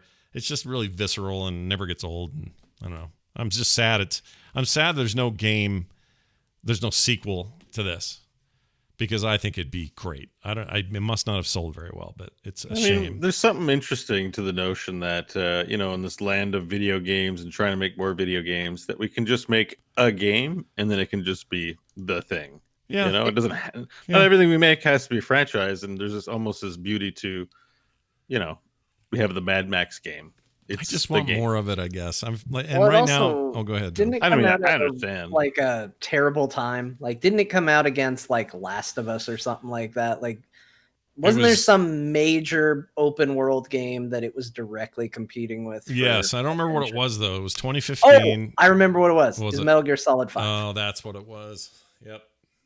Yeah, and that was a bummer and that was cool too, but it just got overlooked. And the things people complained about it was that it was really stark and wastelandy. And I went, what do you think this is? It's Mad Max. Like, I don't want a silly take on this world. I want a hard, dark, hard pan. There's hardly any water. This is rough business kind of take. You don't want an ice zone and a fire zone. No, I don't want those things. Max. I don't want silly stuff like that. I want I want an earnest attempt, and they did that, and I think it succeeded wildly at that. But I also understand you need to be sort of a fan of that to even get past those aesthetics, because it really leans into them, and I loved it. But I know it's not for everybody. Anyway, that was my problem with Rage 2, because those developers went on to make Rage 2. It's a great game, but like there was like a swamp area, and there was a foresty, and everything was jungly and damp, sure. But I was like, even in the desert areas, there were a lot of bushes. Yeah. I was just like, it's like somebody told them, hey, lighten it up, guys. Let's not be as dark and serious as that last game. And I think it worked against that game, unfortunately. But yeah, I think if people are saying about your movie or film that it's bleak and it's meant to be a bleak film because it's on a desert planet, or desert world, then you just got to lean into it and accept that those people are not going to have positive things to say to you when you do test marketing or whatever. Right, right. I admire that. So I'm pretty happy with it. Also, 2015 was also Witcher 3, which was hard to compete with for any game when it came to open world games. So yeah, I feel like it just got, it was a weird release. It was one of those underdogs that didn't have, a big chance, but can't say enough about it. And it's so damn cheap all the time. You can get it on sale for like $5 half the time. Let's see. Wasteland 3, still playing that. Got a lot further in it, and found something out. You guys will like this story. So that game's on Game Pass. That's where I started it.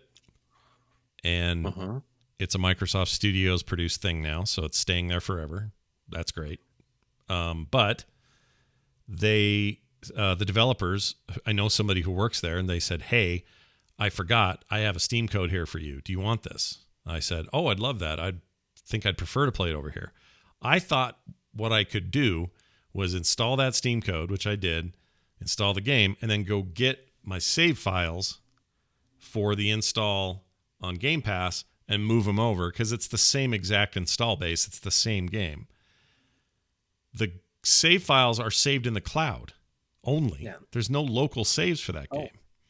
And so on the Steam load, there is. So they're both cloud and local, but they're Steam Cloud, obviously. So it's not shared with Microsoft. And the save games are on the local drive. Thankfully, I wasn't so far into that thing that it was that big a deal. But because I was trying to find this out and I'm looking at secret directories and registries, I was like dead set on finding my save files. I ended up corrupting the install on the Game Pass one. And had to chuck it. I just couldn't. The whole thing got ruined. I couldn't run it. It was bad. Oh my god! So I deleted it and I went and started over. And the thing is, I wasn't that far and I knew enough about the opening of that game that I was like, all right, I know all this. And bam, bam, bam, and I got caught up really quick. So it wasn't that big a deal, but still, it was annoying. So well, that's good to know because then I don't want to play games because sometimes the games do leave. Mm-hmm. Yeah. Like. You know, they have theirs, but if it was a game that was in for a little bit of time and I played third-party games 20%, 40%, and I don't have a way to like retain the save file.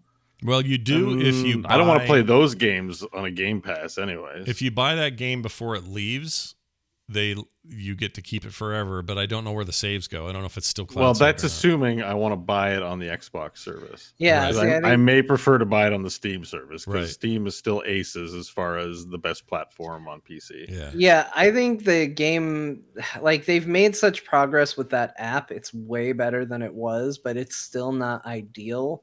I was playing that Neon Punk game on there, and that game. I played it, and if you remember, I came back and I said I liked it, but it has a lot of things that I would want fixed. Like, there's a lot of issues with this game. And on Steam, they must have heard similar feedback. You could do a, like, pre-release version where they were testing a bunch of stuff before they put it actually out, and you could play that. That was only available on Steam. There's no way to do that on the Game Pass version. So I was in the same boat where I'm like, there's literally a version that does all the things I wish this did that I would give this game a more fair shake with if I could play it here. Yeah. Now, Phil Spencer has said that, they would like to figure out a way to work with Steam. Mm-hmm. So hopefully maybe one day that's something that can be figured out. But yeah, right now that doesn't work ideal. Unlike the EA games, where I bought Jedi Fallen Order on Steam when it was on sale, and I played that game as part of the Origin EA Pass thing. Mm-hmm. And when I booted it up, it had my save, it had my progress, it had my 100% complete, so I could go right in and do New Game Plus if I wanted to. Yeah. Like, all of that stuff immediately carried over. Yeah, which is good. That's what you want. That's how it should work. That's how I would hope it would work. I think they definitely need to figure that out and not keep it so locked down. I mean, part of the appeal of the PC platform is that it's not locked down. Yeah, totally agree. And having it arbitrarily, even if they only are doing this temporarily, having it arbitrarily locked down via cloud saves is just weird. But it was an interesting thing to learn. I also learned one other thing about the game of Wasteland 3, which I'm really enjoying, by the way. It really is like, I don't know what things to combine here, because it's not pure Mad Max. It's kind of, there's a little bit of Fallout. These games preceded Fallout, so it's not really fair, because a lot of what Fallout is stole their ideas from Wasteland 1. But anyway, Wasteland is like a little bit of Fallout, a little bit of Western kind of ideas, like Old West kind of stuff, but in the future where everything's broken down and shitty. And a little bit of sci-fi thrown in there, but it's a lot like Original Sin 2, Divinity. It's just got this party system and crazy abilities and insane amounts of customization for your characters, and it's got a pretty good sense of humor, although I'm a little bothered by some people I ran into in a brothel. They just seemed a little on the stereotype side, but maybe that's just, I don't know. Maybe games can get away with that in some ways, and I'm just not seeing it right. But there was some stuff that was a little weird. Anyway, Wasteland 3, still recommend it. Happy I ended up with it on Steam. Oh, the other thing I learned was this playthrough where I had to redo a bunch of stuff, I never knew in the first playthrough if stuff was random. I didn't know how gear worked or if some of the damage was dice rolls. Like some of that just wasn't clear to me.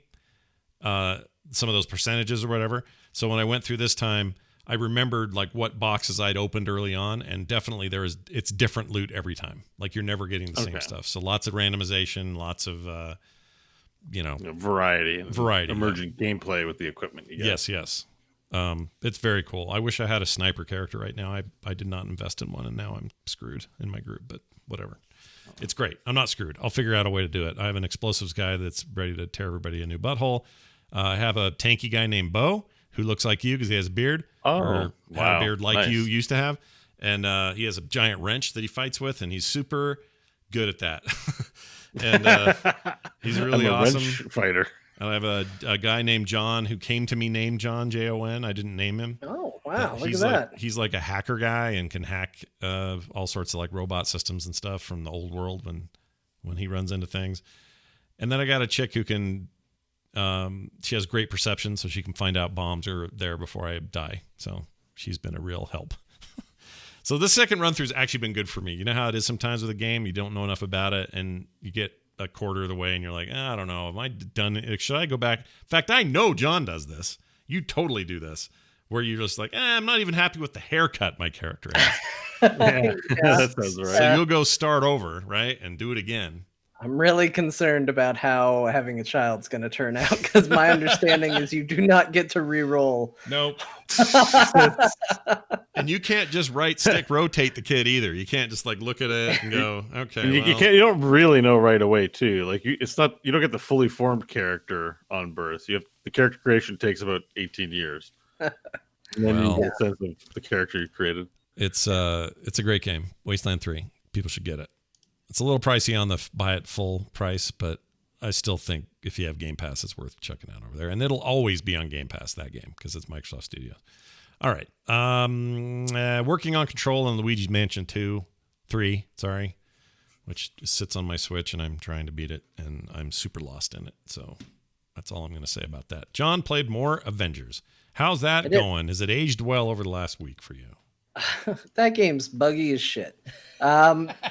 Just to be clear, I'm going to say some praise things about it, but let me just be real up front. What a buggy game that is.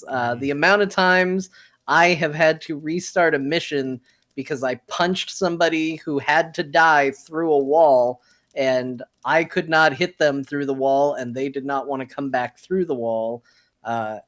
It's been more than 5. So that's a lot. But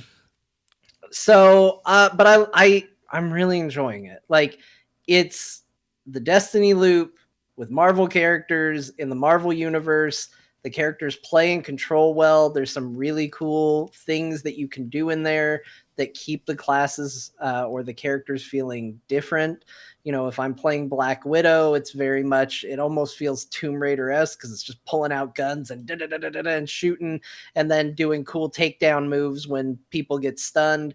Versus Iron Man, where it's like, okay, I'm flying around, and he's got modes where it's like, okay, you're using your repulsors, or you're using those like beam lasers that he shoots out, or you're using missiles, and his moveset changes depending on the modes you switch to, so it feels very Iron Man. And it's really, really neat. The things it does well, it does really, really well. But there's just some issues with bugs. And I will say also, as somebody who's now beaten the main story and is now in the end game part of it, the end game feels a little hollow. Like, there's daily assignments, and it's neat that you can complete them quickly. Like, it's not like, I got to spend 3 hours doing this. Yeah. But they don't deliver up a whole bunch of new maps and areas for you to go and do. It's kind of like you still have the check mark next to it saying you've done this before. And it's like, well, you want to go do it again? It's like, well, I'd feel better about it if it didn't have that check mark next to it, as dumb as it is, even though I know you're going to pull from the same pool of assets and assemble something. Like, at least make it seem like it's a new something to do and not something I've already cleared already. Yeah. So don't you think that's the one thing? That's the one thing that made Diablo special. They figured out, and where things like Destiny and what was the thing we all hated on the EA game, the BioWare game that sucked. I can't think of it anymore. Anthem. Yeah, Anthem. They all did this. They all had this problem. They still have this problem where you got to reuse space and areas, and it doesn't feel dynamic like you've done it all before. Diablo since 1, I guess, always had this, procedurally generated stuff. Like stuff was just being made on the fly, so you never saw the same dungeon once or twice.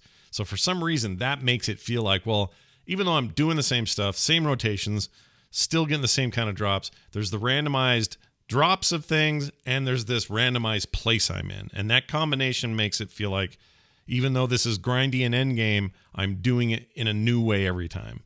Yeah. And it sounds like that game could use some of that. It could. The other thing it did that is a real problem is I feel like the temptation that a lot of developers have with these types of games is they go, we could go for years. Think of all the content that's here. We could go forever. And so there's two villains in this game. Mm-hmm. There's Abomination and Taskmaster. It's the Marvel freaking universe. You have so many villains. Okay, there's also MODOK, who is the villain of the main campaign. Okay. But when you go and do the end game stuff where it's like, oh, there could be a boss, you get either Taskmaster, Abomination, a generic group of these adaptoids, a giant helicopter, or a giant tank. Like, that's it. And it's like, this is the Marvel universe. You got villains popping out of your ass. Pick some. Put something in there that's going to be interesting. But you get the feeling that they were like, oh no, we gotta save these villains for when we want to do something great. You can't put Armadillo Man in there and just have him rolling around and doing something. Like, grab somebody. So it sounds to me like you're saying they didn't go hard on the paint. Like they didn't let it all hang out there. Like they were hungry for it. Yeah. Right. Yeah. Yeah. I would say that's exactly it. Like they were too precious about it. They're like, oh, we gotta ease into this because we're gonna release a bunch of content later on. No, you get that from the Arkham games, right? You're just like, I remember when I first played the first Arkham Knight, I was like, wow. Like everyone's in this game. Like, they're all awesome. In jail. That's because all those villains are in jail. Yeah. I may play. You know what my next finally finish it and beat everything thing will probably be is I think I want to play Arkham Knight again. Oh, don't do that. I mean, play that game again, but don't 100% it. Oh, I won't 100% it because I don't want all the question mark things. I don't care about that Riddler stuff is too much. Yeah, it's not worth it. But the regular part that I never finished, I just want to go finish it. I want to beat that game.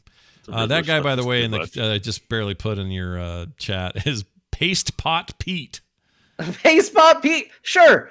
Put Paste Pot Pete in the game so that I can fight something more interesting than a damn tank at the end of the level. But no, they came up with two villains they were going to use, and they're clones. They're like, oh, it can't be the same one because it's clones. Like, okay. How about Asbestos Girl? Hold on. No, Asbestos Lady. Have you heard of her before? Well, it's the silent killer. I don't think that's what asbestos is. That's true. But it's too bad it's just called Lady and not like Asbestor. Asbestor. Yes. I think Lady Asbestos would have been a real good supervillain name. Well, who's Sugar Man? Who's that? Do you know that guy? No. Okay, I'm going to share Sugar Man with you. Here's Sugar Man. Let's share that. See what you think of that. Here, I feel like I'm gonna get shown up. Oh, like Sugar Man. Sugar tattooed on his arm. Yeah, so he's Sugar Man. Is a beret? Hang on, which one is it? Is it a beret? Oh my god! No, I'm looking at one of the other pictures. How about Turner D Century? Yep. That's an amazing name. All right, but the bottom line is this game could pull from so many great Marvel villains. Gosh, Turner D Century is amazing. Yeah, look at that guy. Oh my gosh. He's Stanley, dude. Look at this guy.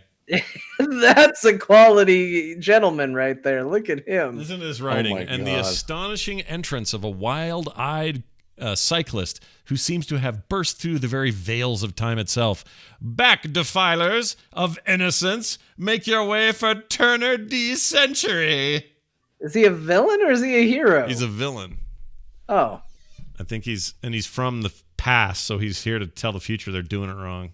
Why is he better? Like he's like, we just discovered bicycles. Like he missed the wrong time. He actually went to the future in like 1960. He should have come to 2020. Yeah.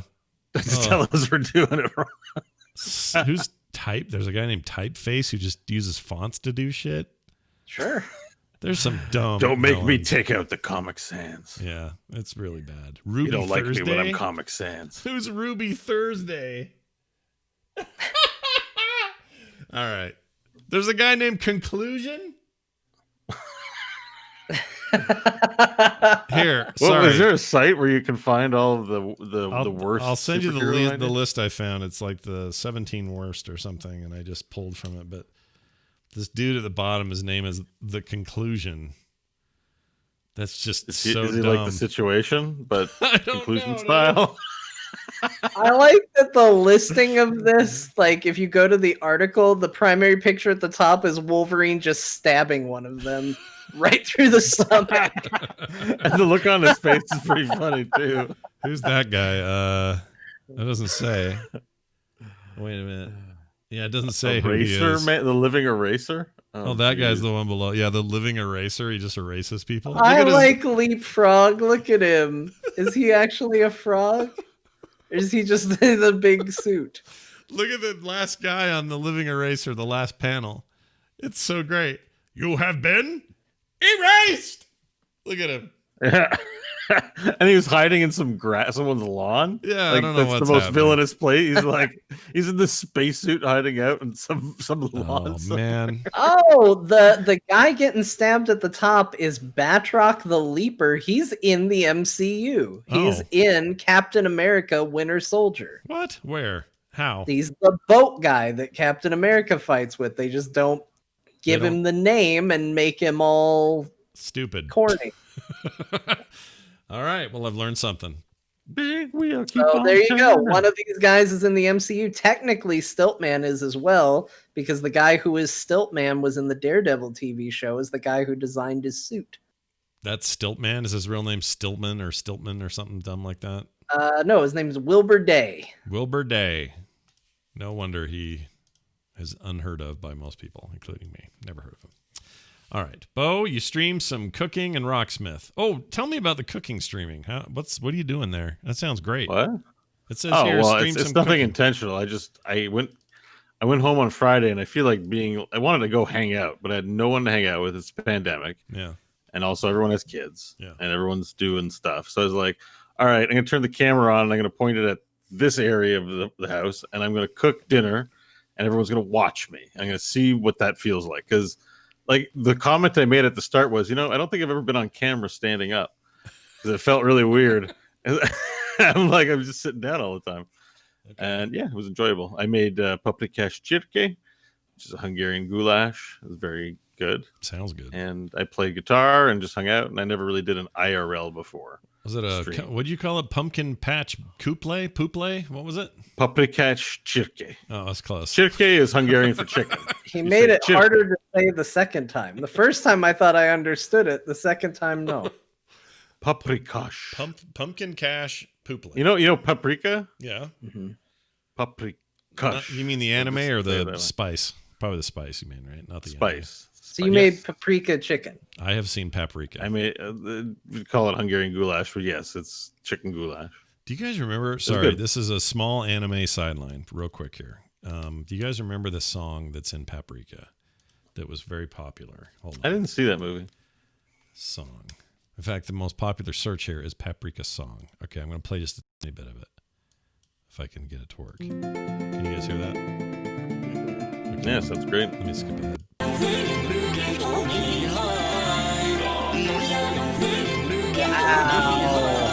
Do you remember that thing? That is like two songs playing at the same time. Oh, it's weird for sure. That's crazy. But I liked that movie. It was very good. I saw it in 2008. Anyway, I don't know why I'm telling you all that. Let's move on. Bo. Was that made by that animator, that Japanese animator of legend? Yeah, a guy I named. don't remember his name. They talk about him a lot, though. There were some boobies. He's making like his last movie or something like Yeah, and there's some boobies in it. Oh, the Wait, director I don't of think that's Perfect the thing I searched for though. Satoshi. I searched for Paprika show, Yeah. and this looks like some kids TV show. Yeah. And it says people also ask, why is Stan Paprika in a wheelchair? Oh, that's weird. I don't know what this is. Yeah, if you search Paprika anime or something, you'll find it. It's from Satoshi Kon. Satoshi Kon, the director of Perfect Blue and Tokyo Godfathers. Oh yeah, this is something completely different than what I looked up. Yeah, it's very good. Have I seen this show? If you haven't seen this anime, it's a movie, I guess. You should watch it. It's weird and cool. I liked it. And I'm not really an anime guy, but I really liked it. If I was an anime guy, I'd have giant eyes. All right. Bo also played. Oh, I guess the bigger question, though, Bo, will you continue to stream cooking? Did you like the experience? Yeah, I did like the experience, even though, like, because I got so distracted talking. I started at 9 and I still hadn't eaten supper yet. I was very hungry. I don't think I actually got to eating till midnight. Oh my Lord. So I think next time I might just fry up a steak on the George Foreman. It'll be 2 minutes and then I'll just move on to something else and whatever that is. It just took a long time. Okay, It's cool. not a thing I'm intending to do. It's just a random thing for fun I did. And if surprisingly enough, the 2 videos that I stream, usually nobody watches the VODs after, like, maybe like just 10 views. Yeah. Like, and I'm not trying to make this about my business. Just, not a lot of people watch the VODs, but they're up to 300 views each. And I'm just like, what the hell? Yeah. Like my Rocksmith stream where I play guitar, and then the other one where I'm just cooking and being a dork, as you'll see if you ever tune into it. I was like, okay, people enjoyed watching that. It's great. Thank you. Like, it's fun. Are you still Gore Forath or whatever it is on there? Yeah, G0R4TH. G0. And so, yes, while he does, I'm not sure what he's doing, but while he does that, I do think I will stream again this weekend. So if you're on Friday or Saturday, I do have to focus on TWBD this week because I have some ambitions. Ooh. And that's all I can think about all week. But, I think on Friday night, I'm looking at potentially shopping and buying my birthdays in October. And I think I might buy myself a new guitar, even if it's just something inexpensive. It's still like a pretty basic thing. Like, I'm just gonna get myself a new one. Oh, I love it. So I definitely enjoyed. I streamed some Rocksmith, so playing guitar on stream. And I've always been nervous about it because of like copyright, DMCA issues, stuff like that. Yeah. But the official Rocksmith channel like streamed a few days ago and featured a streamer. And if I go into that channel, there are people playing songs and their VODs are not being blocked. And so I kind of wonder at this point, maybe that Ubisoft has some sort of agreement, at least for the Rocksmith game, because it's like, how do you stream it? It has music, it's a music game. So it seems to be okay. Yeah. So because other people were doing it, it's been a while now, I feel pretty comfortable about it. I might do it again. But I was really worried about what that might mean for my stream for a time when this all was starting. So I never really did my favorite part of your cooking stream is that you're talking to the microphone and looking at it as if it's the camera. I don't know what I'm doing. Like, I think it's great. This is you, just a nerd making my food, and it's been a journey. As you'll see, I played ukulele for about an hour. Yeah, here, check this out. Let's see what you sound like. The thing I was hoping to cook, not like the best version of it, because I think this is great. I would watch you cook. Yeah.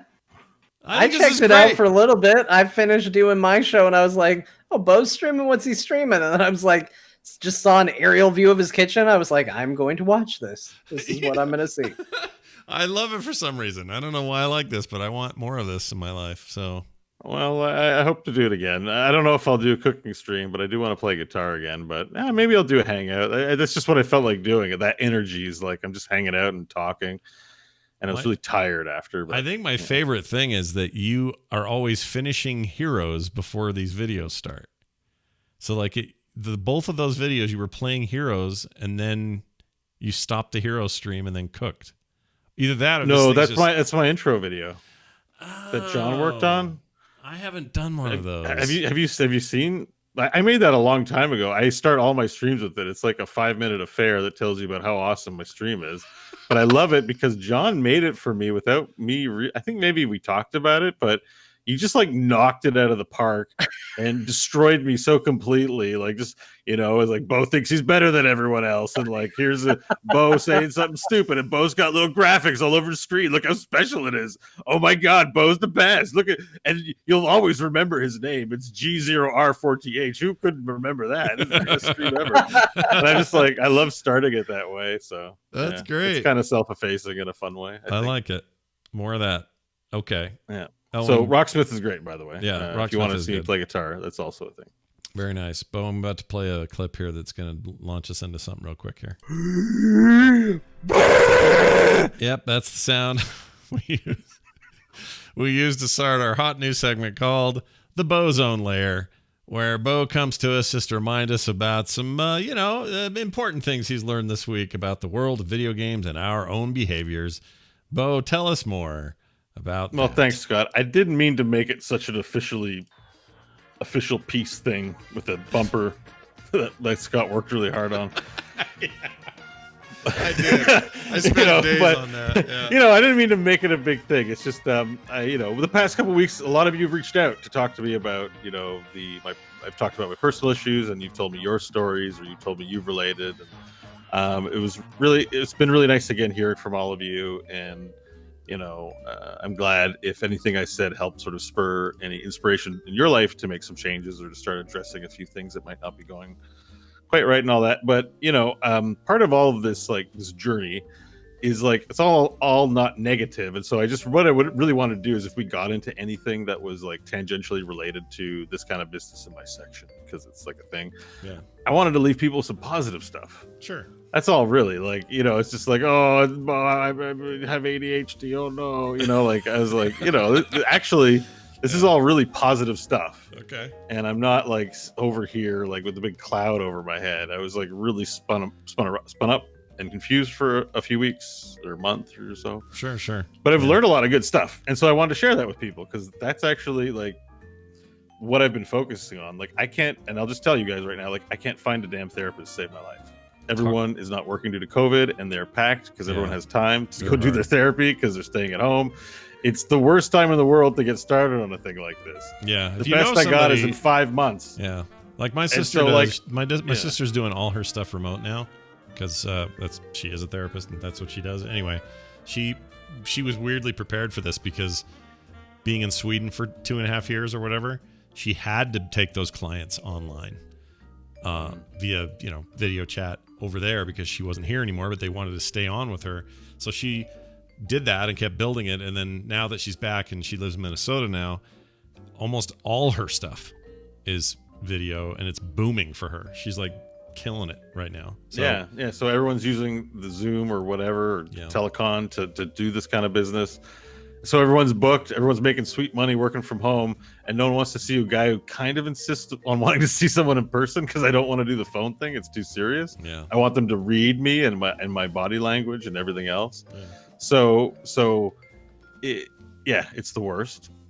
But as a result, I'm doing a lot of my own self-directed study, and we live in a beautiful age where YouTube's a thing, and there's a vlogger on everything. Guess what? Do you think you have a disorder? There is someone killing it in the subject matter that's a blogger. It's posting episodes every week that you wouldn't have 10 years ago. I have this weird condition. What is that about? Someone's vlogging about it, probably. Yeah. Or doing a podcast, or there's someone out there who can talk to you, and it's beautiful. Yeah. So part of my learning was also I'm learning positive things, like tangentially neuroscience I've mentioned is like just this interest, because as it turns out, brains pretty much is a computer, and I like computers, and the neurons are just electrical information, and if you can finally figure out how to model a neuron, you can build an AI because you can just build a brain. Yeah. And we need to stop worrying about like old school computer AI and worry about like make a real brain AI, because that's like getting closer and closer. And so one of the things I wanted to share with you is that the human mind, because it is plastic and it is malleable, and that's why we all have different personalities, because we're formed by our experiences. There are some hardwired things that you can hack into. And one of the takeaways I got, and this is just me regurgitating what I've learned from actual experts, so don't rely on this too much, but do your own research or whatever. But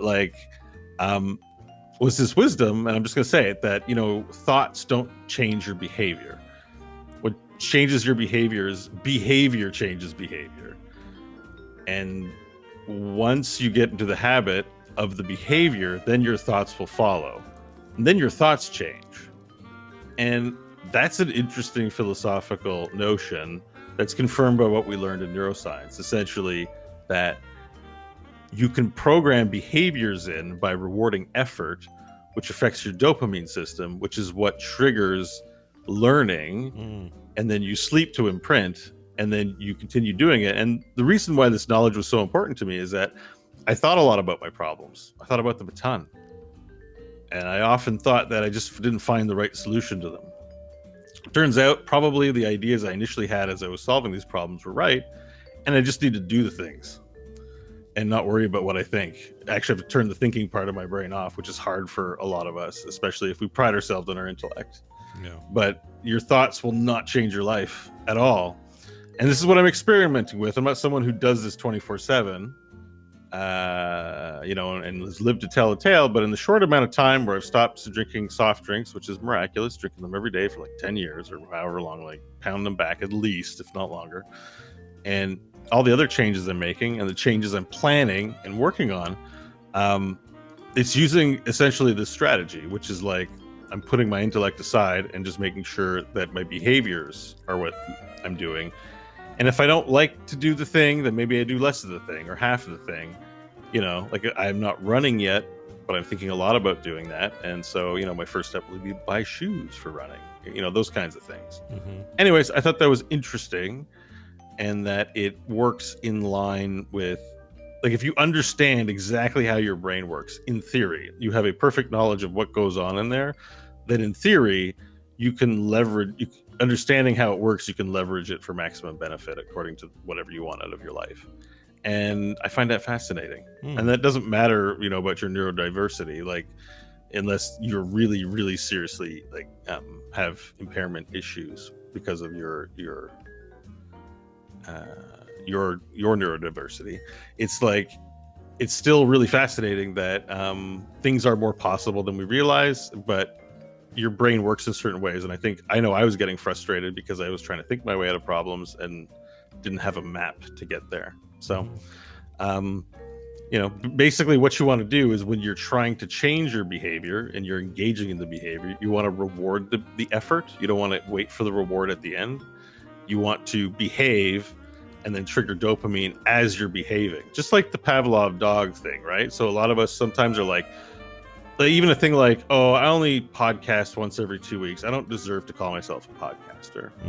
I haven't really earned it yet. Like, and then you're not giving yourself a dopamine. You're not complimenting yourself. You're not doing anything to actually make you want to continue doing whatever activity it is. I just use that as an example.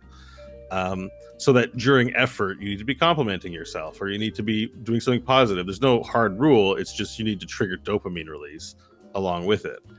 And that spurs that dopamine release signals to another part of your brain that you have to remember and learn the thing that you're doing. It's important because you got rewarded for it. Some of the things that reward you the most are sex and eating food. And eating food actually edges out sex. Food is a big winner. So if you really like eating sugar, then maybe eat sugar while you're doing some effort, and then you may, I don't recommend sugar. It's actually really bad for you. But as an example, you compare a dopamine reward with an effort, not when it's done, although you can do that too, and not before you do it or outside it. It's while you're doing it. And I know for me, I've cultivated a habit of I walk about 2 to 3 hours a day now. And it's not something I was really interested in doing before. And part of it was tying effort to it. So I'm going to purchase something for myself at Walmart on the way, or I'm going to stop in at this thing and do that. But it can be positive self-talk too. If you legitimately just say, like, I'm proud of myself and I'm glad that I did this and you're awesome, or whatever it is that makes you feel good and gives you a real dopamine hit, that triggers learning.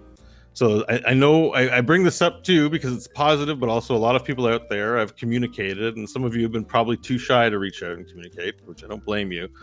But if you're encountering a problem that you keep thinking about, know it's there, and it's been 8 years or whatever, that you can start hacking your brain to not get rid of them, but to just, I think, doing things that are fun will make things that are less enticing drop away eventually.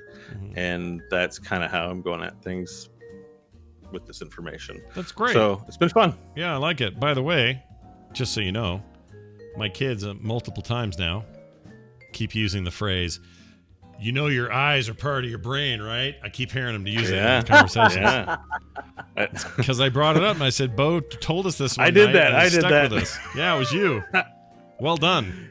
But I mean, I got that from someone else. You know, the doctor I referenced last time. Like, you know, it's just it's information, and it's new information, and it's like basically the way I see this right now. If we are to have a school system and send people to school, I've always used to say the first thing people should learn is how to learn before they learn. Like as soon as they can, they need to learn what learning is before they learn and don't know what it is, but they're doing it. How ridiculous is that? Yeah. But then I'm like, oh, now they need to learn something else. Yeah. We need to teach neuroscience as the first subject as early as possible a kid can comprehend, because that is their tool for how they engage with the whole world. It's ridiculous to me that I'm finding out this stuff at 40. Someone should have been jamming this down my throat at like 7.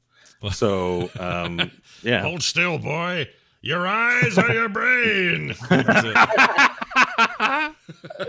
you know what I mean. It's important, you know, like No, who cares about like economics or something? Like teach someone how their brain works. They'll figure it out from there. I agree. That's good foundational stuff.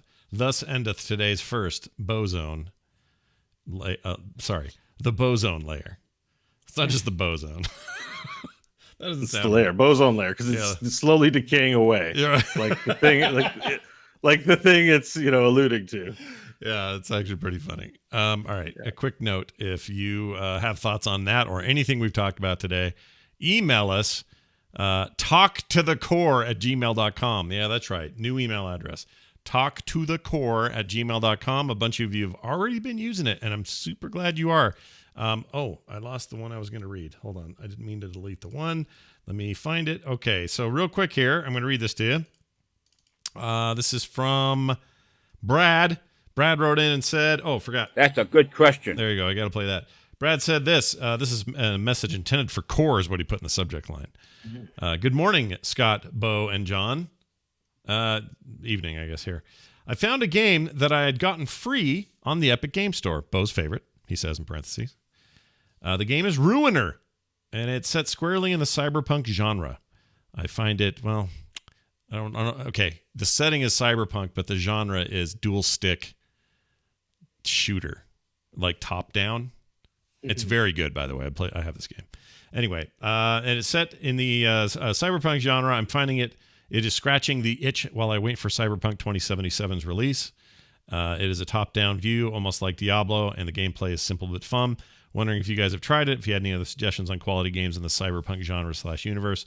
You guys have done a lovely job with keeping me company during this 6-month work-from-home period. Cheers. Well, Brad, I have that game. That game's great. Ruiner is great. And if you're one night just going, man, I need some just dual stickery shooting fun, get it. It's on Game Pass, and it's great.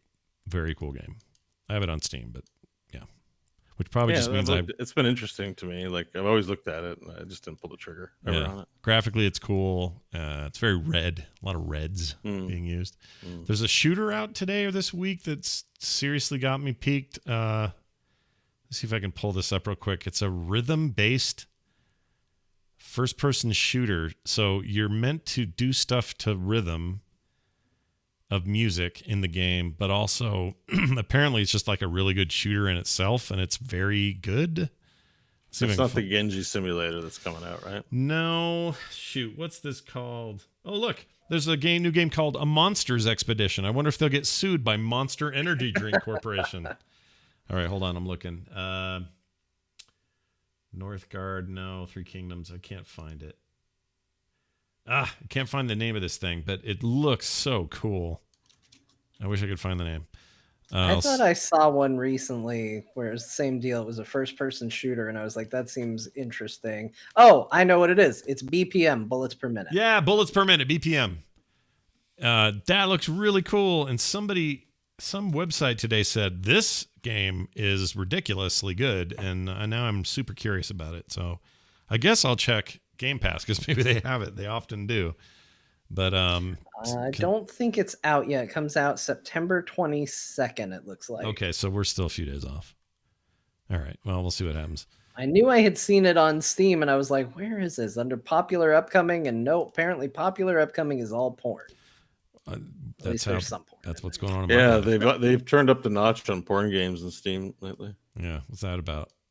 I saw some pretty porny stuff the other day. Is it the end of summer? Is just their time? Is that their zone? Are they? I don't know. I mean, maybe when there's not enough, regular releases, this is what you get. Yeah, this is what you see. Anime. Like there's one called, I don't think this is a porny one, but there's one called Necro Barista that keeps getting referred to me or recommended to me. Yeah, it sounds, I don't know, looks porny. Necro Barista. Yeah. Oh yeah, there it is. It could be cool though. Yeah, it looks like I don't know. It's a visual novel kind of book. It looks like, so it's maybe just in the genre. You have to try that out for us. Let us know what you think of it. Nah. All right. If you have any anime porn video, or no, don't do that. Don't send us any recommendations. Just keep listening to the show. Yeah, please no. Actually, if you listen to the show and you like us and you think we say things that you like, then maybe go to our Patreon, patreon.com/core show, and give us a little bit of cashola. It's not much, and you get some cool stuff, great rewards as a result. We're very grateful for our patrons. Thank you guys for doing it. And as a reminder that you all get bonus stuff every episode that you don't get any other way unless you support the Patreon. So patreon.com/core show. Go get it today. We are at frogpants.com/core. A reminder to send us those emails to talktothecore@gmail.com. That's talktothecore@gmail.com. And find us on Twitter. I'm at Scott Johnson. You can find Bo at Bo Schwartz. John is at John_Jagger. And the show is at Core Pod. That'll do it for us. For me, for John, for Bo. See you next time!